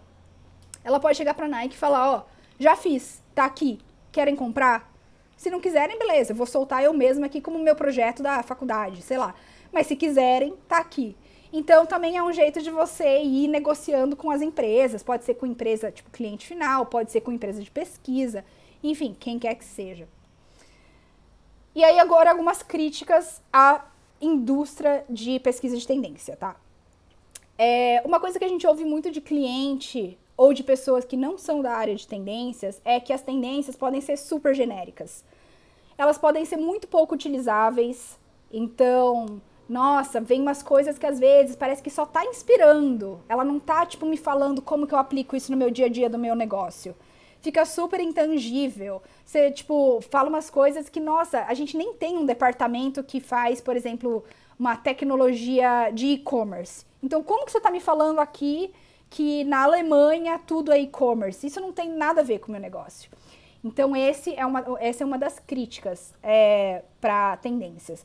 Outra crítica é, ai, nossa, você está me trazendo muita ideia gringa, muita ideia internacional, que não tem nada a ver com o meu negócio que é aqui em Belo Horizonte. Tipo, nada a ver, não tem como. Então, isso também é uma outra coisa que já não é legal e não rola. Outro ponto cara, você está me trazendo um monte de tendência. Se eu vou ter que seguir e implementar todas essas tendências, não dá. Eu não tenho dinheiro, eu não tenho equipe. E tipo, e se mudar daqui a pouco a tendência? Eu vou ter que implementar outras 28 tendências também?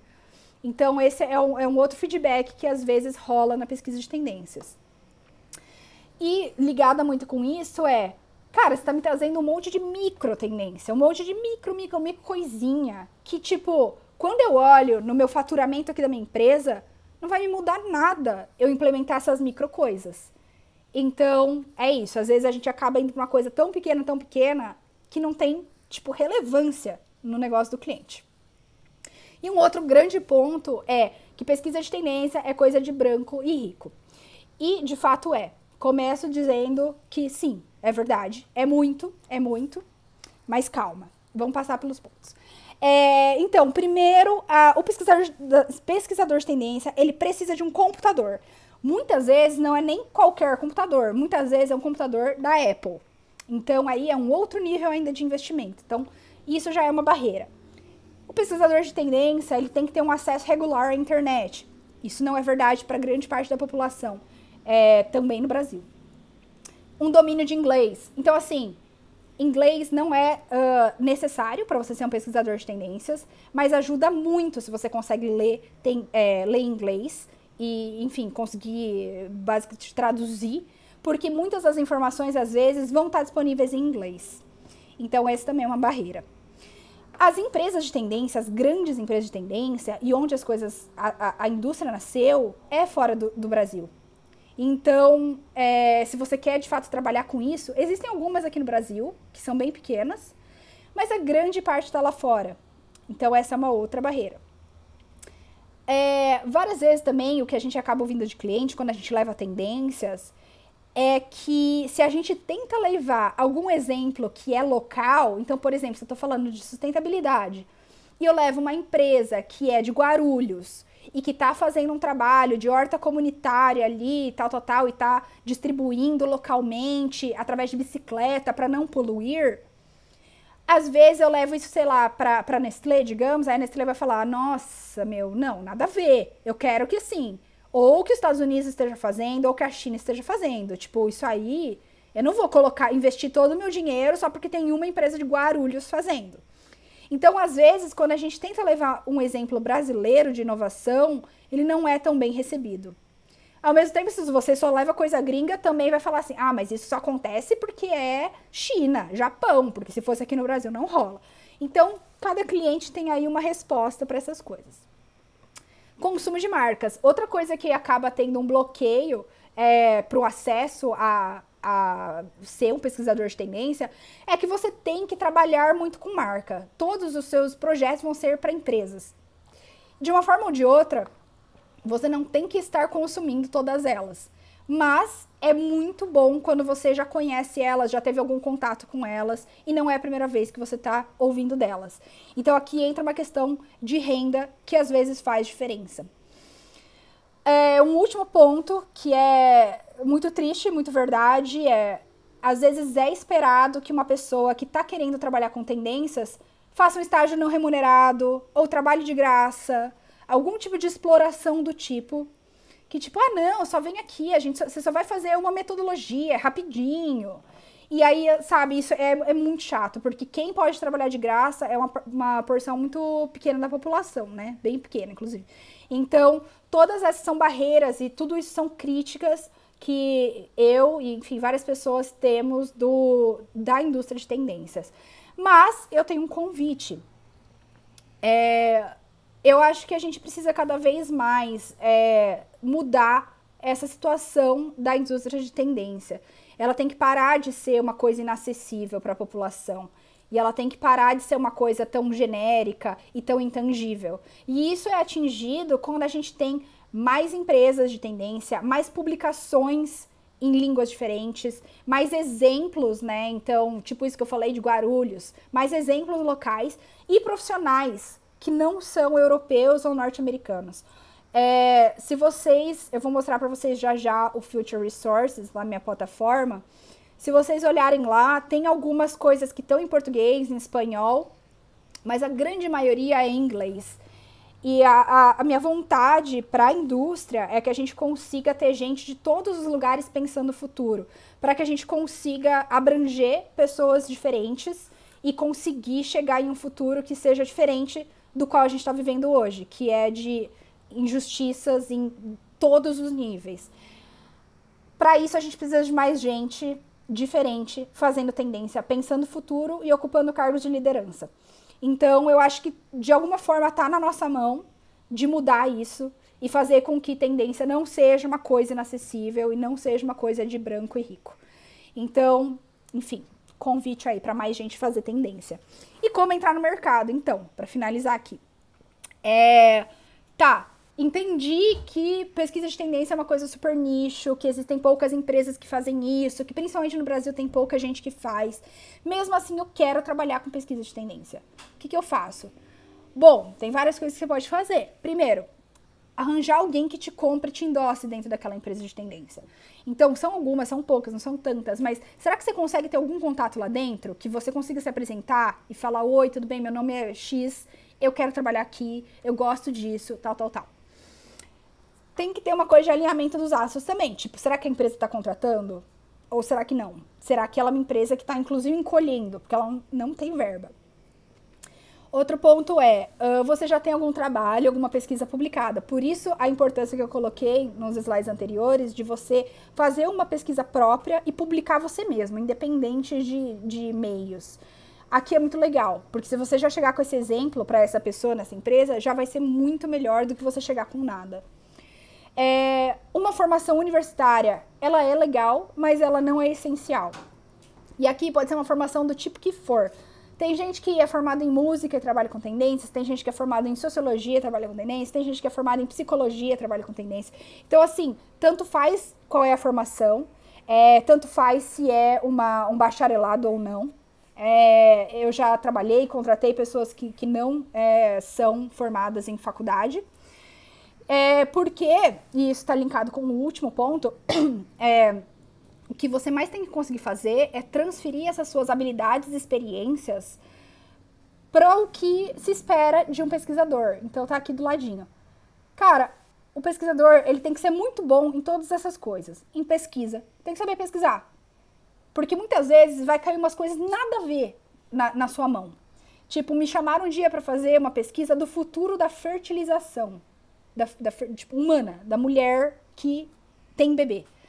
Então, assim, obviamente é um assunto que eu não manjo nada. E eu tenho que, em uma semana, dar uma resposta para aquilo. Então, eu tenho que ser uma puta pesquisadora para conseguir achar isso em tão pouco tempo. Então, pesquisa. Você tem que ser muito bom em entrevista,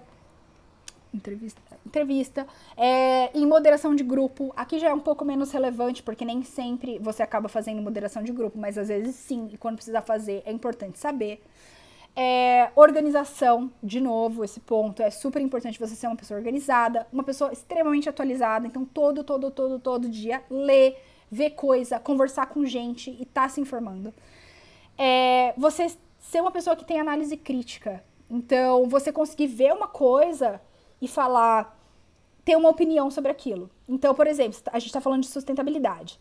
Ai, nossa, a gente vai fazer aqui um trabalho para uma empresa que quer fazer agora roupas que são produzidas eticamente. Ah, eticamente como? Ah, a gente só faz com produtores locais, com algodão orgânico. Beleza, mas será que a distribuição vai ser feita de um modo sustentável ou não? De um modo ético ou não? Será que o descarte dessas roupas éticas vai ser feito de um jeito que não polui o ambiente ou não? Enfim, isso é você conseguir ter uma análise crítica daquilo. Não é simplesmente pegar e, falaram que é ético, então beleza, deve ser. É você conseguir analisar um pouco mais e fazer perguntas para chegar numa conclusão maior. Escrita, então escrever é uma coisa que você vai acabar fazendo sempre, porque toda pesquisa que você vai fazer depois vai virar um relatório, então você tem que saber escrever de um jeito que fique legal e que todo mundo entenda. Desenvolvimento de narrativa também é uma coisa que faz toda a diferença para um pesquisador de tendência. Você tem que contar uma história de um jeito que os presidentes da empresa, que geralmente são pessoas mais velhas, pessoas mais conservadoras, pessoas, enfim, mais chatas, consigam prestar atenção em você e falar, caraca, isso é o futuro, eu preciso investir nisso. E por último, entendimento de mercado. Então, de nada adianta você ficar aqui estudando comportamento do futuro, se você não consegue aplicar aquilo para o negócio do seu cliente. Você tem que entender como o mercado funciona, como os departamentos dele funcionam, para conseguir traduzir isso para algo que seja implementável. E aí aqui eu fiz uma micro lista de empresas de tendência. Aqui à esquerda algumas do Brasil, então a Box, a Consumoteca, a Aurora 3, a Trop Soledad, a WGCN, que no Brasil opera através de Mindset, a Mandala, a Onda Lab, enfim, tem vários outros que não estão aqui, mas essas são algumas das principais. E essas, para vocês entenderem, são empresas que têm entre 8 e 28 pessoas. Então, quando a gente fala de conseguir um emprego em uma dessas, é difícil, né? Porque não tem uma rotatividade tão grande, não abre vaga com tanta frequência. Além de já ser um nicho. Então, geralmente as pessoas já se conhecem, se sai um, já entra outro no lugar. Então, realmente tem essa dificuldade. E aí fora tem algumas outras. Então, das maiores, que são a Trendwatching e o Future Laboratory, essas são empresas, e a WGCN que também tem fora, né? Essas são empresas que têm mais de 50 funcionários, entre 50 e 80. Então, mesmo assim, não são tantas pessoas que trabalham nesses lugares. Ainda assim é um número meio baixo. E aí as outras são bem poucas. Por exemplo, essa aqui, a IM, que é da Espanha, são 2 pessoas. Então, realmente é uma indústria um pouco nicho, assim, nesse sentido. Então, entrar é um pouco difícil. E por isso, tem esse último slide aqui, que é uma consideração para vocês fazerem. Então, se você quer trabalhar com tendências, você não precisa necessariamente buscar uma vaga pesquisador de tendências ou pesquisador de futuro. Você pode considerar as outras coisas que estavam lá nos slides amarelos, que é... Ai, peraí. Aí, entrou. Que é... Estão vendo na minha tela, né?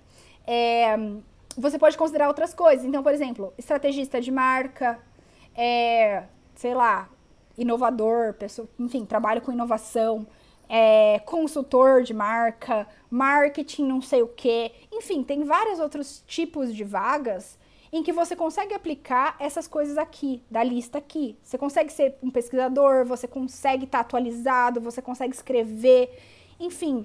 Então, para você também abrir o horizonte e não pensar que você só precisa procurar uma vaga de pesquisador de tendências. Existem outras opções. E daí a sua lista de empresas vai aumentar muito, porque você vai conseguir trabalhar com várias outras empresas que contratam muito mais também. Então, antes de eu abrir para perguntas, eu só queria mostrar rapidamente o Future Resources, que é esse negócio que eu estava contando para vocês, que eu lancei, que é um banco de dados para pessoas que trabalham em futuro, em inovação, etc. Ele é uma planilha, nada mais do que uma planilha, que todo mundo pode usar, é aberto para todo mundo utilizar. E tá aqui separado por eventos, conhecimento, pessoas. Aqui, pessoas é focado só em mulheres, na verdade. Então, pessoas que se identificam com mulher, gênero mulher, podem se inscrever aqui. E aqui, highlights, que são mulheres que estão inaugurando pesquisa de tendências. Então, trabalho com tendências há mais de 20 anos. Em eventos, se você ver aqui, tá por setor. Então, se você quer saber, ó, futuro do esporte, clica nesse link aqui e se inscreve. Se você quer saber de gamification, clica nesse link, vai acontecer no dia 23 de junho. De inovação, tal. Então, tá tudo separado por setor, então é legal. Qualquer um pode adicionar eventos aqui. Então, você pode adicionar os seus próprios eventos também, se você quiser. Fica à vontade. Se você quer fazer uma live, põe aí. Eu vou geralmente mudar a ordem só para deixar numa ordem cronológica. E conhecimento. Então, aqui a gente tem coisas tipo livro, a gente tem site, tem base de dados, tem WhatsApp, por exemplo. O Trend Watching, ele envia, todo dia ele envia uma inovação. Chama Innovation of the Day. Eu recebo no meu WhatsApp. Todo dia ele me conta alguma coisa legal. Revistas online, podcast, enfim, aqui tem muita coisa. E tem em todas as línguas. É limitado, a grande maioria aqui é em inglês. A minha ideia é que seja cada vez mais em línguas diferentes. Então, por favor, quem tiver coisas em qualquer outra língua, adicione. Vai ser muito bem-vindo. Também tá em um foco aqui por setor. Então, assim, se você vai ver, eu tô fazendo um trabalho que é o futuro da sustentabilidade. Aqui, ó, temos duas coisas que é sustentabilidade. Esse portal e esse outro portal, revista online. Enfim, e tem umas coisas que estão, né, enfim, fora de ordem aqui, mas tem... tô fazendo um trabalho de futuro da beleza. Esse aqui, Dazed Beauty. Vou entrar aqui e ler o que tem. Então, essa é a plataforma. Todo mundo tá convidado para usar a plataforma e brincar com ela. E é isso que eu tinha para falar de começo.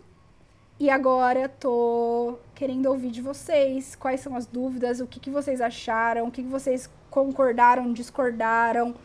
Por favor, falem.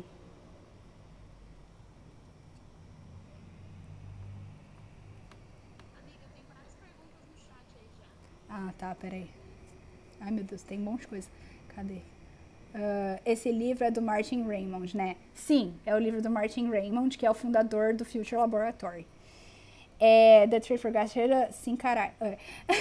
E como você encontra essa galera? Lídia, não são nomes que aparecem. Amanda, conta mais um pouquinho dessa sua pergunta aqui. Como que é que eu perdi o contexto?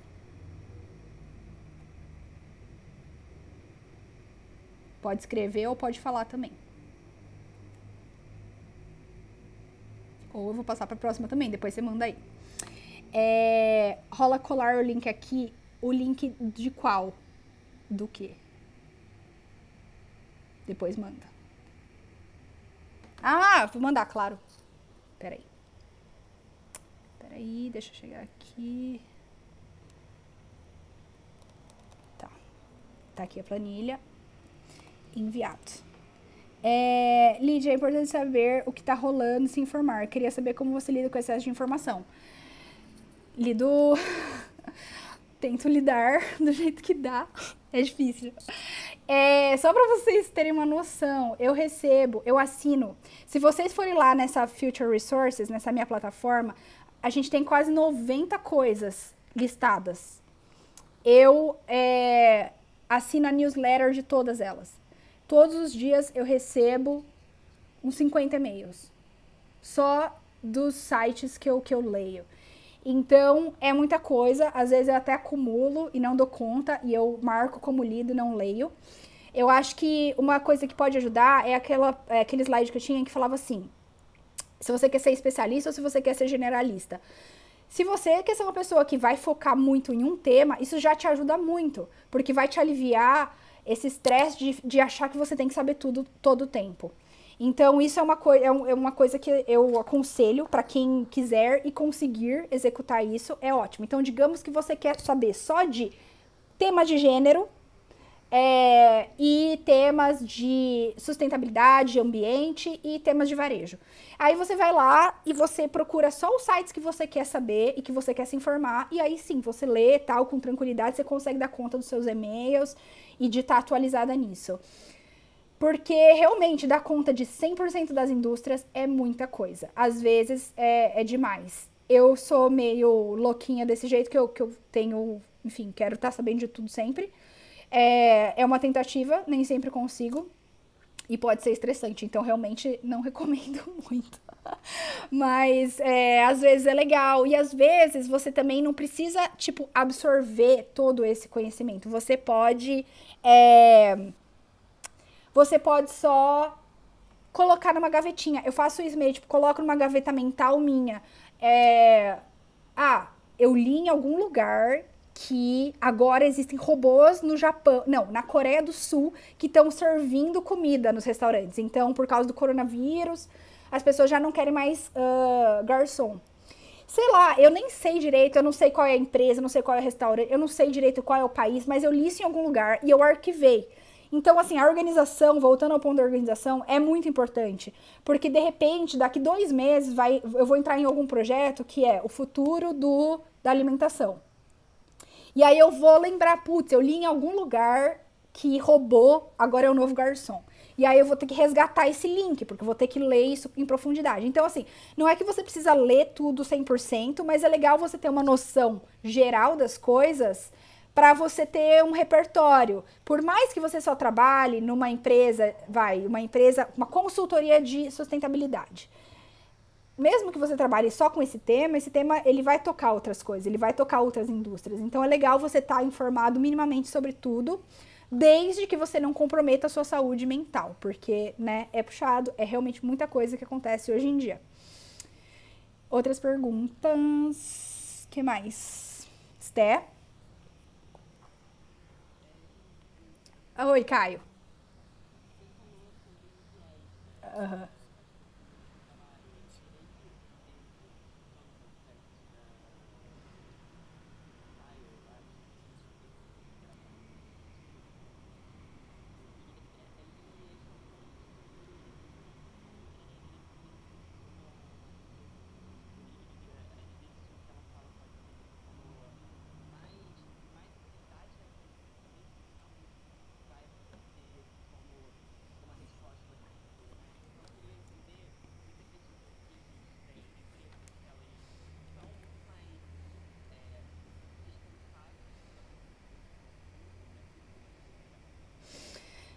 Eu acho que... Nossa, super interessante isso, na verdade. Existem algumas empresas que são muito conectadas com comportamento e cultura. Algumas empresas que, seja pela raiz da indústria dela, então, geralmente empresas de música ou empresas de arte, de dança, coisas do tipo, a raiz daquilo é uma coisa comportamental. Música é uma coisa que é comportamento humano puro. Então, se ela é uma empresa que ela é uma líder naquilo, quer dizer que ela está super alinhada com os comportamentos contemporâneos daquele tema dela. Então, muitas vezes ela vai ser a empresa, a pessoa, enfim, X, que vai lançar comportamentos novos em relação àquilo. Ela nunca vai dar conta de fazer tudo, óbvio, porque, enfim, empresas grandes atuam em diversos lugares e tem 1 bilhão de falhas, etc. Então, tem algumas coisas, inovações que vêm sim, partem de empresas, mas a grande maioria vem de pessoas. Eu acho que cada vez menos a gente tem inovações que são coisas muito grandes que vêm de empresas e cada vez mais a gente tem micro coisas que acontecem no dia a dia com a gente como seres humanos normais que vão estar ressignificando alguma coisa. Então, por exemplo, trabalhar remoto. Então, digamos que eu vou sair da cidade, sair de São Paulo, e agora eu vou ter um sítio no interior e eu vou trabalhar de lá porque eu acredito que é uma vida mais sustentável, eu vou plantar minha própria comida, eu vou estar, enfim, tendo uma vida mais de natureza. Então, tudo isso é um movimento micro, que às vezes ninguém vai estar sabendo, mas eu consigo estar inovando nesse sentido. Eu acho que a gente está caminhando muito mais para isso, então movimentos mais pessoais, individuais, que vão gerar transformação, e a empresa está cada vez mais se transformando uma seguidora de tendências. Então, depois que várias pessoas já estão fazendo aquilo, ela vai lá e fala, beleza, criei aqui, todo mundo vai morar em sítio, não. Não, a gente já está morando em sítio há muito tempo. Enfim, então eu acho que tem um pouco essa mistura. Uma outra fonte de inovação, que às vezes é legal e acaba puxando o comportamento, é a tecnologia. Então, muitas vezes nasce uma tecnologia nova, e ela nasce por uma demanda de comportamento nossa. Então, também não é que ela nasce assim, só do nada. E ela, por exemplo, sei lá, realidade aumentada, que acho que o Pokémon Go é o maior exemplo. Realidade aumentada, uma coisa que, nasceu. É um novo jeito da gente se relacionar com o nosso espaço, com o jogo, com pessoas, enfim, com tudo. E ela pode ser aplicada em outras coisas também. Então, digamos que eu quero usar essa tecnologia de realidade aumentada para imóveis. Eu sou uma empresa como chama? De aluguel de imóveis. Aí você baixa o meu aplicativo e você consegue com o seu celular olhar e ver como que ficaria esse sofá na sua casa. Sei lá. Então, assim, a tecnologia ela também traz essa possibilidade de inovação. Mas geralmente já está respondendo a alguma demanda de comportamento humano. Então, é meio que um misto, assim. Não sei, respondi, Caio? Amiga, posso fazer uma pergunta? Pode. O Caio vai falar.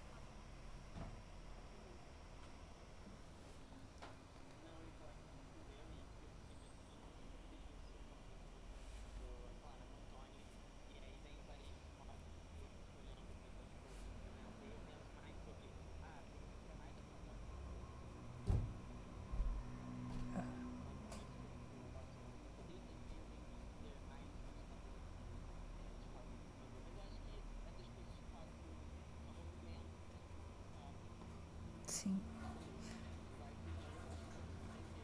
Sim, sim. Vai lá, Tamara. Valeu. Obrigada. Beijo. Depois a gente compartilha o link aí. Fala, Esté. Depois eu vou responder a pergunta da Amanda aqui, que ela também mandou no chat. Na verdade, eu queria eu trabalho com pesquisa, meu primeiro trabalho de pesquisa da Vox em 2017. Uhum. E aí, durante todo esse tempo que eu trabalho com pesquisa, hoje eu trabalho na área, trabalho com pesquisa há muito tempo. Eu tinha todas as informações na minha cabeça e eu sempre queria colocar em frente, entender e conseguir as funções das coisas. Eu ficava, nossa, mas eu não sei isso. Naquela época, um elogio é fazer uma pesquisa só relacionada à soja e Que bom. mas esse curso, né? Uma vez que eu perguntei pra Anitta, que tava rolando uma discussão entre vários amigos meus, nossa, você não entende de tendências e futurologia, que foi o que eu trabalho lá. Então é um antropólogo. E esse antropólogo, toda a galera é muito baseada na antropologia evolutiva. Ele é antropólogo, ele tem formação em antropologia. Então, na Fosmotec se fala muito de antropologia. Na Vox também eu fiz um livro. Sim. Então, eu queria te perguntar exatamente o que faz tanta diferença vocês estudarem. Sim. Legal. Massa. A antropologia, ela é uma ciência do estudo do indivíduo, né? Então, ela tenta aprofundar ali, entender como o comportamento humano se dá. A sociologia, ela é o estudo do indivíduo dentro de uma questão de sociedade. Então, ela tem um pouco mais de análise macro de como sociedades diferentes se comportam. A pesquisa de tendência, eu acho que isso talvez estava um pouco ali naquele slide que eu falei assim, o pesquisador de tendência, ele faz estratégia de marca, ele faz pesquisa quali, ele é consultor de negócio. Então, eu sinto que o pesquisador de tendência, ele tem essas duas habilidades, mesmo sem ter a formação, de entender o que é uma pessoa, um indivíduo, o que ele faz, como ele se comporta, mas também entender como que ele está inserido dentro daquele contexto PEST que eu falei, que é político, social, econômico, tecnológico, etc., dentro daquela lente local, como isso se conecta num nível global também. Então, assim, eu sinto que é um pouco uma combinação de tudo, mesmo que às vezes a gente não dê os nomes dessas coisas. Acho que isso, quando a gente começa a tentar destrinchar de um jeito mais de tentar dar nome, ele ajuda muito a gente a entender e organizar pensamento e conseguir saber onde que eu vou buscar mais informação. Será que é aqui? Será que é lá? Então ajuda. Mas ao mesmo tempo, eu não sou uma pessoa muito acadêmica, então talvez eu não seja a melhor pessoa para falar. Eu gosto de trabalhar de um jeito mais orgânico, tenho um desafio, vou fazer tudo o que eu preciso para responder essa pergunta aqui.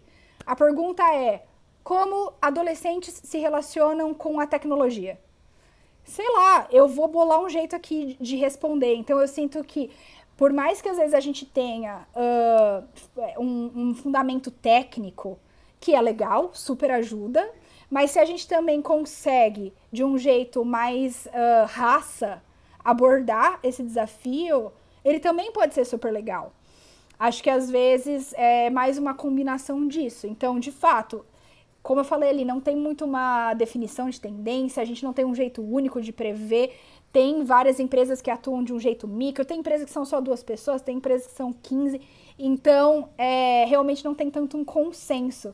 Cada um vai se definindo do jeito que quer. Por isso que a gente tem gente que fala que é cool hunter, que tem gente que fala que é futurista, tem gente que fala qualquer coisa. E no final das coisas, tudo cola. Porque quando você não tem uma coisa só, você pode inventar o que você mesmo quer. Então, se eu quero falar aqui, eu já até falei isso, inclusive, numa entrevista de trabalho, eu falei assim, eu sou pesquisadora etnográfica do futuro. Foda-se, a pessoa não sabe o que é, eu vou falar que, se eu falar que eu sou, entendeu? Então, tipo, colou, a pessoa ficou, nossa, que legal, o que é? Me conte mais.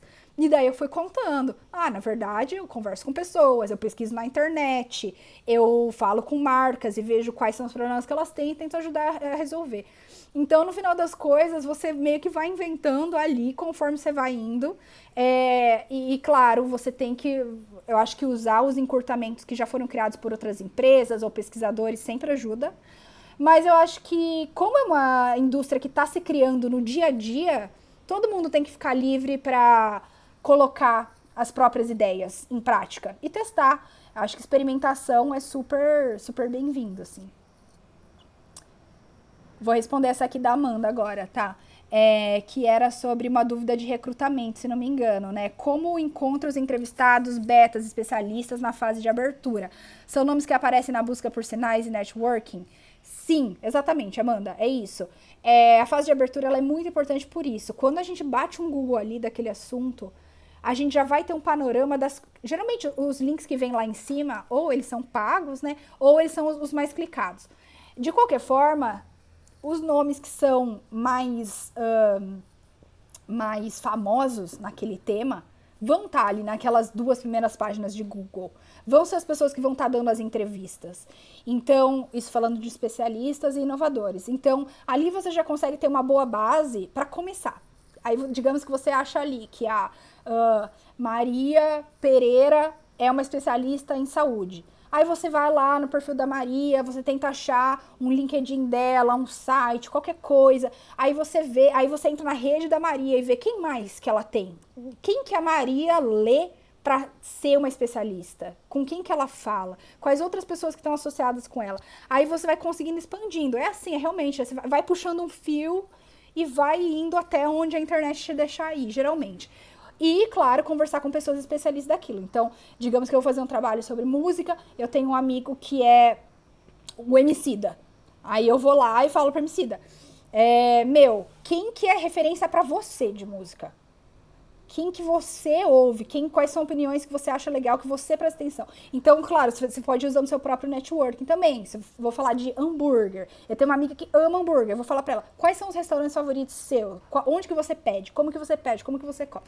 Enfim, então você sempre vai utilizando a sua própria rede ali para ir achando pessoas. Desse jeito você consegue achar tanto pessoas beta, quanto pessoas especialistas, quanto pessoas que estão inovando.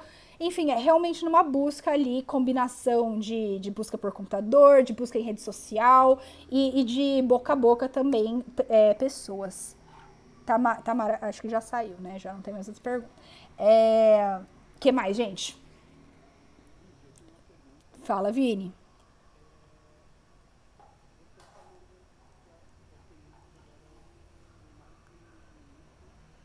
Uhum,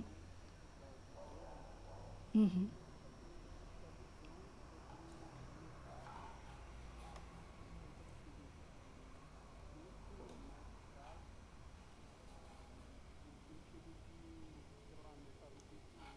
uhum,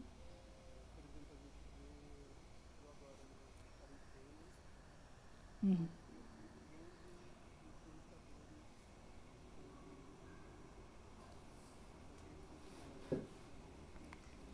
uhum,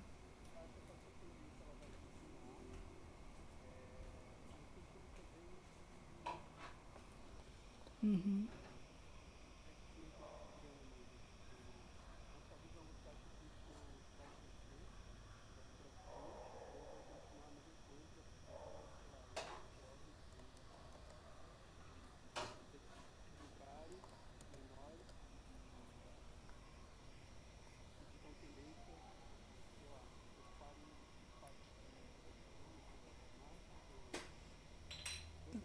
Deu pra entender, deu pra entender. Eu vou respondendo aqui, você me fala qualquer coisa se eu não tiver respondendo direito.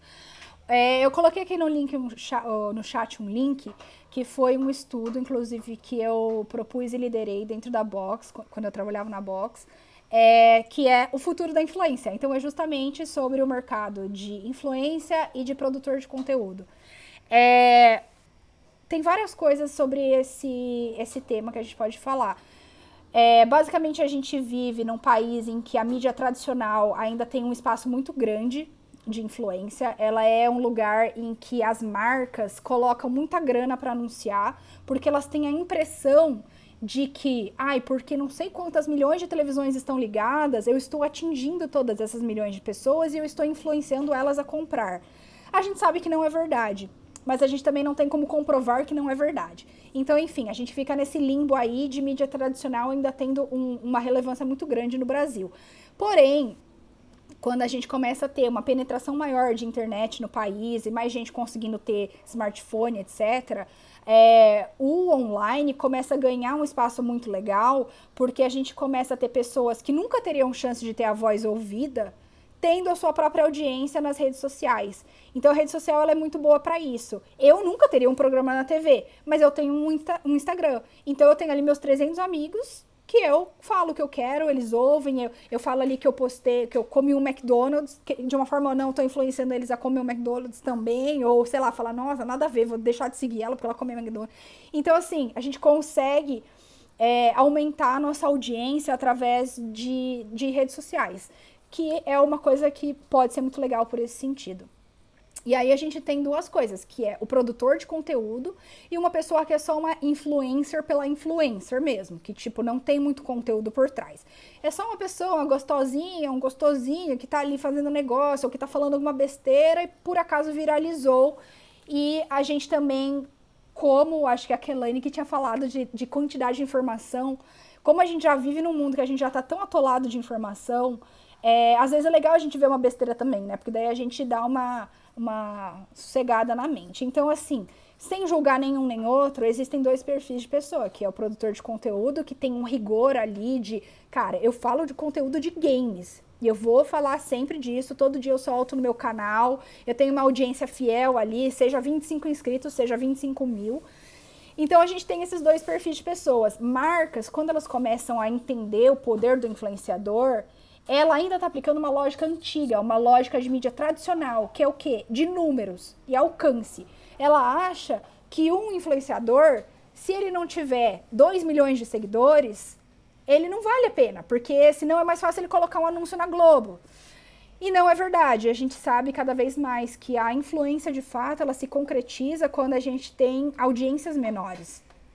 Então, uma pessoa de 2 milhões de seguidores, ela nem sempre vai influenciar para o positivo. Para o negativo, sim. Então, por exemplo, a gente tem acompanhado vários escândalos aí que acontecem com esses grandes influenciadores recentemente.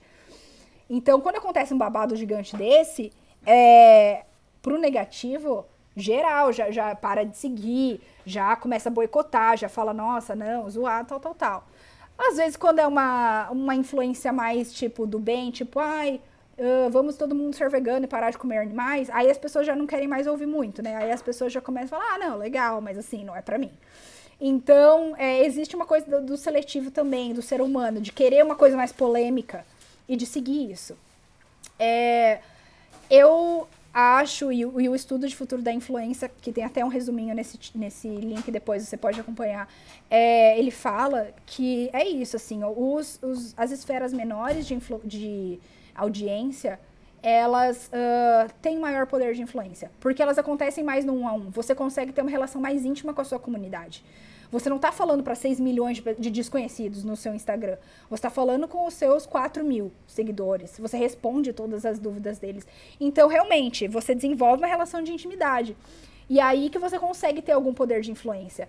E tem vários outros requisitos ali. Você tem que ser uma pessoa que é coerente. Então, você não pode falar assim, putz, eu sou vegana, mas aí você vai lá e posta uma foto não sei, num restaurante que não é vegano, não sei, ou comprando uma roupa que não é vegana.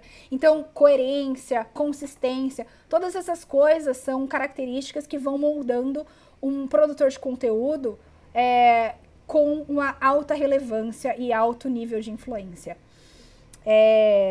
Que mais a sua pergunta? Que eu não sei se eu já divaguei, já não respondi mais.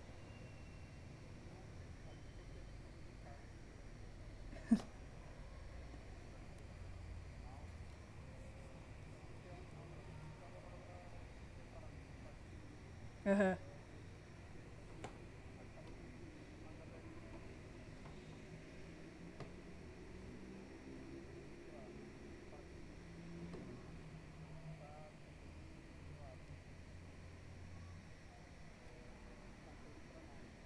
Aham.